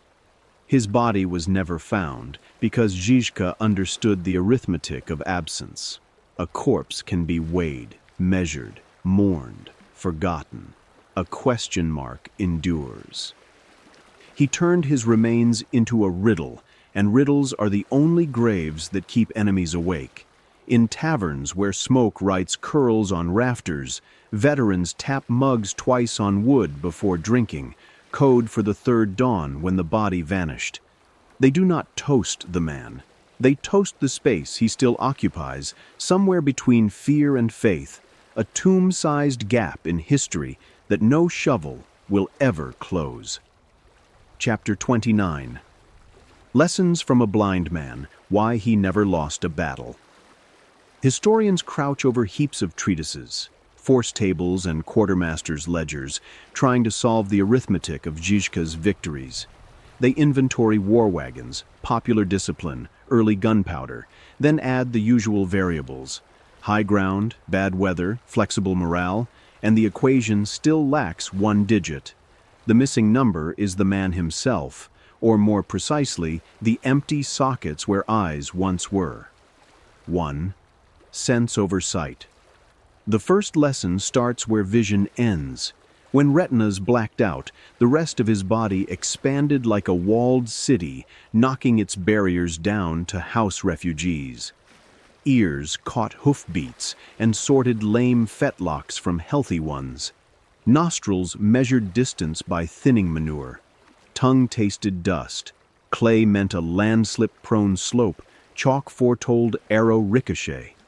No map surprised him because the ground confessed its secrets before any scout returned. Second, rhythm commands. Battle, he realized early, isn't painting, it's sheet music. He conducted armies as a drummer conducts cadence. 2 slow thuds on barrel lids meant close up. 3 quick raps, open out. A half measure of absolute silence sent enemy nerves sprinting. Farmers with scythes, smiths with hammers, widows with slings all marched in a shared tempo until class friction dissolved into synchronized stride. Order flowed from pulse, not parchment. Anyone who dropped the beat stepped outside the moving wall of wagons and outside protection. 3. Distributed trust authority concentrated is brittle. Trust distributed is steel cable. Each captain could improvise because the general shared intent, not just instructions. He sketched contours. Turn this field to mud where they want a gallop. Then laid the brush down. When arrows fell, no head swiveled for orders. The blood already knew what to do. The host became anti-fragile. Remove a leader, the gap closed like water after an oar lifts. 4. Calculated terror. A hayrick torched behind enemy lines wasn't sadism, it was math. Fire throws shadows taller than knights and lets panic outrun messengers. An army terrified of the invisible fights two foes, the real and the imagined. Žižka engaged only the first, saving arrows for living targets. 5. Logistics as moral armor. Eating from one cauldron, sharing salt, forbidding plunder of peasants. These weren't moral ornaments, but moral armor. A soldier who knows why he guards another man's granary can endure an icy watch without daydreaming of desertion. Foes who fought for loot broke after the first week of rancid rations and unpaid debts. After each clash, he demanded reports from the wounded before the bandage. Where did the wind hit? Which palm let the shield slip? Fresh pain tells truths memory soon sugars. The notes hung on forge wall planks, a living catalog of failures reforged like scrap iron. The same arrow never killed twice. He released certain prisoners only after planting shame inside them. Tell your king the peasants spared you. That story traveled faster than any courier and rusted enemy swords from the inside. Mercy, at the right dosage, softens plate better than a mace. Wagons rose before dawn. Patrols switched posts on the same offbeat. Spies could jot times but not deduce intent, because meaning shifted the instant of execution. Regularity masked purpose the way a heartbeat hides the precise moment of deep inhalation. 9th, mortality fuels. Urgency, coughing blood into a rag, Žižka planned an assault. A cracked lung is a crooked hourglass. Every grain that falls inside demands motion outside. Offensives launched with half the ammo. Night marches over thin ice. Risky, yes, but surprise seldom travels at a parade pace. 10. Redundancy outlives the man. He seeded redundancy. Drums may break, cadence remains, eyes may fail, the collective ear takes over. When he disappeared, the machine kept turning. Later, generals inherited more than tactics. They inherited reflex against idle hierarchy and an abiding faith that topography whispers prophecy. Scholars still find a digit missing. Perhaps it is the 11th lesson. To avoid defeat, care less about winning by orthodox rules. Žižka didn't move knight against knight, he moved the entire board. Marsh became a chess piece, a church bell, a bugle, a corpse, a scarecrow. Against such play, defeat becomes a blank. His enemies fill with excuses, mud, luck, witchcraft, anything but admitting they faced a strategy crafted beyond normal sight. He never lost because he fought the concept of losing.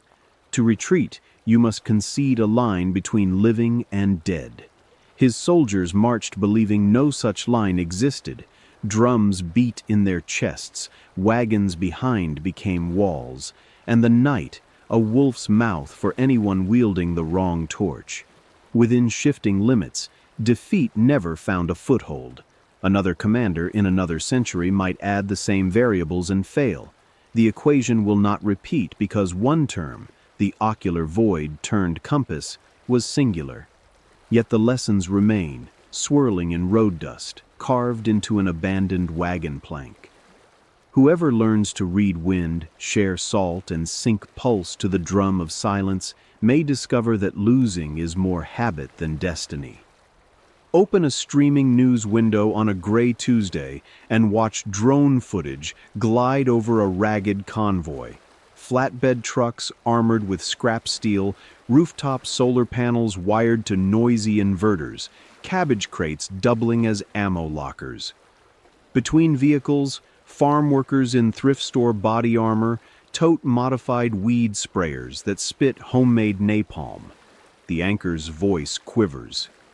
Authorities label the movement extremist. Supporters call it a peasant defense league. At the screen's bottom, a banner scrolls, Operation Žižka. Shift the medieval general into our century, and the first question flips from who follows him to who designates him. Contemporary empires wear many uniforms, transnational seed giants patenting staple crops, finance houses foreclosing on drought-starved homesteads, security contractors guarding lithium pits. Any of them might become the crusader host in Žižka's digital chronicle, hooves traded for helicopters, indulgences for investment ratings. He would start small, the way he always did. Picture an abandoned grain silo repurposed as headquarters, LED strings looping through bullet holes. Inside, farmers swap USB sticks the way Hussites once traded hymn sheets, each drive loaded with open-source agronomy manuals, 3D printable drone parts, and a PDF of Huss's sermons rendered in street art fonts. The war wagon is now a diesel pickup with Kevlar panels and a Starlink dish bolted to the hood. Instead of oxen, recycled lithium batteries. Instead of kettle drums, group chat haptics. 3 buzzes, gather, 1 buzz, scatter, silence, lie flat. Government press conferences would juggle labels: agro-terror, radical eco-militia, techno-feudal insurgency. Pollsters find city dwellers spooked. Rural podcasts cheer. Analysts on cable news warn that blind wolf tactics combine medieval ruthlessness with meme-age agility. A retired general mutters that the group's greatest weapon is narrative. Every burned GMO field comes with a TikTok explainer filmed in shaky night vision, tagged "Nauinon Plowshare Doctrine," and set to a lo-fi remix of a 15th century war hymn. Žižka's theology of shared bread would update as policy: patent-free seeds distributed from pop-up silos, bandwidth commons spread by mesh nodes on wind turbines, strict no-loot rules whenever the convoy rolls through a town. Steal from the poor and you're exiled to the megacorps you secretly serve. The code is policed by open tribunal, live-streamed on battered projectors, so every follower and every enemy drone sees due process in real time. Calculated terror still multiplies force. Imagine a midnight crop dusting run. Drones release bioluminescent dye over a private security outpost. Guards wake beneath green, glowing wheat, convinced they've been dosed with radiation. They flee. The silos they protected become distribution hubs by dawn. Žižka uploads a statement in synthesized voice. "We target hoarding, not hunger. Leave the barns, keep your shirts." Corporate PR scrambles to translate mercy shaped like arson. International law tries to keep pace. The Hague issues a warrant. Pundits ask whether a man who sabotages seed patents should be bracketed with bomb plot cells. Žižka's defenders cite the Geneva Articles on self-determination. Critics quote anti-terror finance regulations. Hashtags duel, #blind justice trends beside agro-terror. Stock prices jitter in sympathy. Meanwhile, morale swells in forgotten counties. When the convoy fixes a township's irrigation pumps, the mayor hands over the police APC for scrap. Scrap becomes armor plating. Children in overalls spray paint a chalice on the side and post selfies. An editor at a business journal tweets that the peasants are romanticizing anarchy. The thread below devolves into recipe swaps for canning tomatoes. The moment state forces escalate, perhaps a precision-guided strike flattening a field clinic, the legend hardens. Funerals are live-streamed, no sermons, just quiet faces and a line of donated sunflowers bending in hot wind. The next night, LED kites drift into the sky above the nearest corporate seed depot, their light pulsing in the drum code older than gunpowder. Security cams catch the message spelled by 20 hovering triangles. You reap what we sow. Inside, sprinklers trigger. Pallets of hybrid seed drown in dye that renders them sterile. No guards are hurt, but Wall Street analysts slash revenue forecasts. Fear and ethics share a boundary line. Žižka plants hedges on both sides. Journalists chase the central question: is he liberator or menace? They ride along for a day, see litter collected, Wi-Fi antennas gifted to a rural school, wounded mercenaries patched and released with a thumb drive of soil regeneration studies. The next afternoon, they watch those same mercenaries' armored truck on fire, radiator clogged with hay, engine bay doused in homemade thermite. The headline writes itself: "Rebels heal and burn in the same breath." Žižka would shrug. Paradox is old armor. Negotiators arrive, briefcases chrome bright. Offer amnesty, microloans, a seat on a green transition board. Žižka listens, head inclined like he's mapping wind. The click of a pen cap tells him a recorder is live. The hum of drone rotors beyond tree line says snipers perch. He smiles, empty sockets hidden behind mirrored lenses, and replies, "Freedom that needs a license is another word for lease." Talks stall. The convoy rolls again, flagged now as high-value target. Satellites track infrared signatures. Žižka swaps diesel trucks for bicycles at dusk, leaves decoy heat blankets humming on idling engines.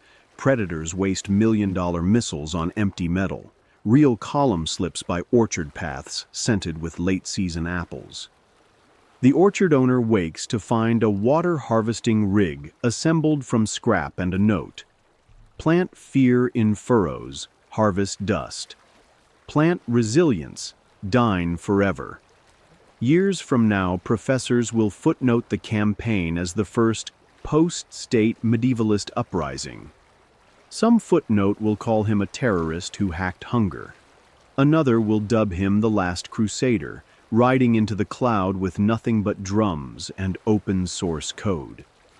But children will remember that for one strange season, tractors sprouted armor, hymnals became Wi-Fi passwords, and a blind ghost taught satellites to doubt their own definitions of target. Whether leader or terrorist depends on whose bread you eat and whose field you till. Žižka's verdict, as always, is written in the space where those two questions meet. Rough ground, freshly plowed, waiting for the next seeds of discontent to take root.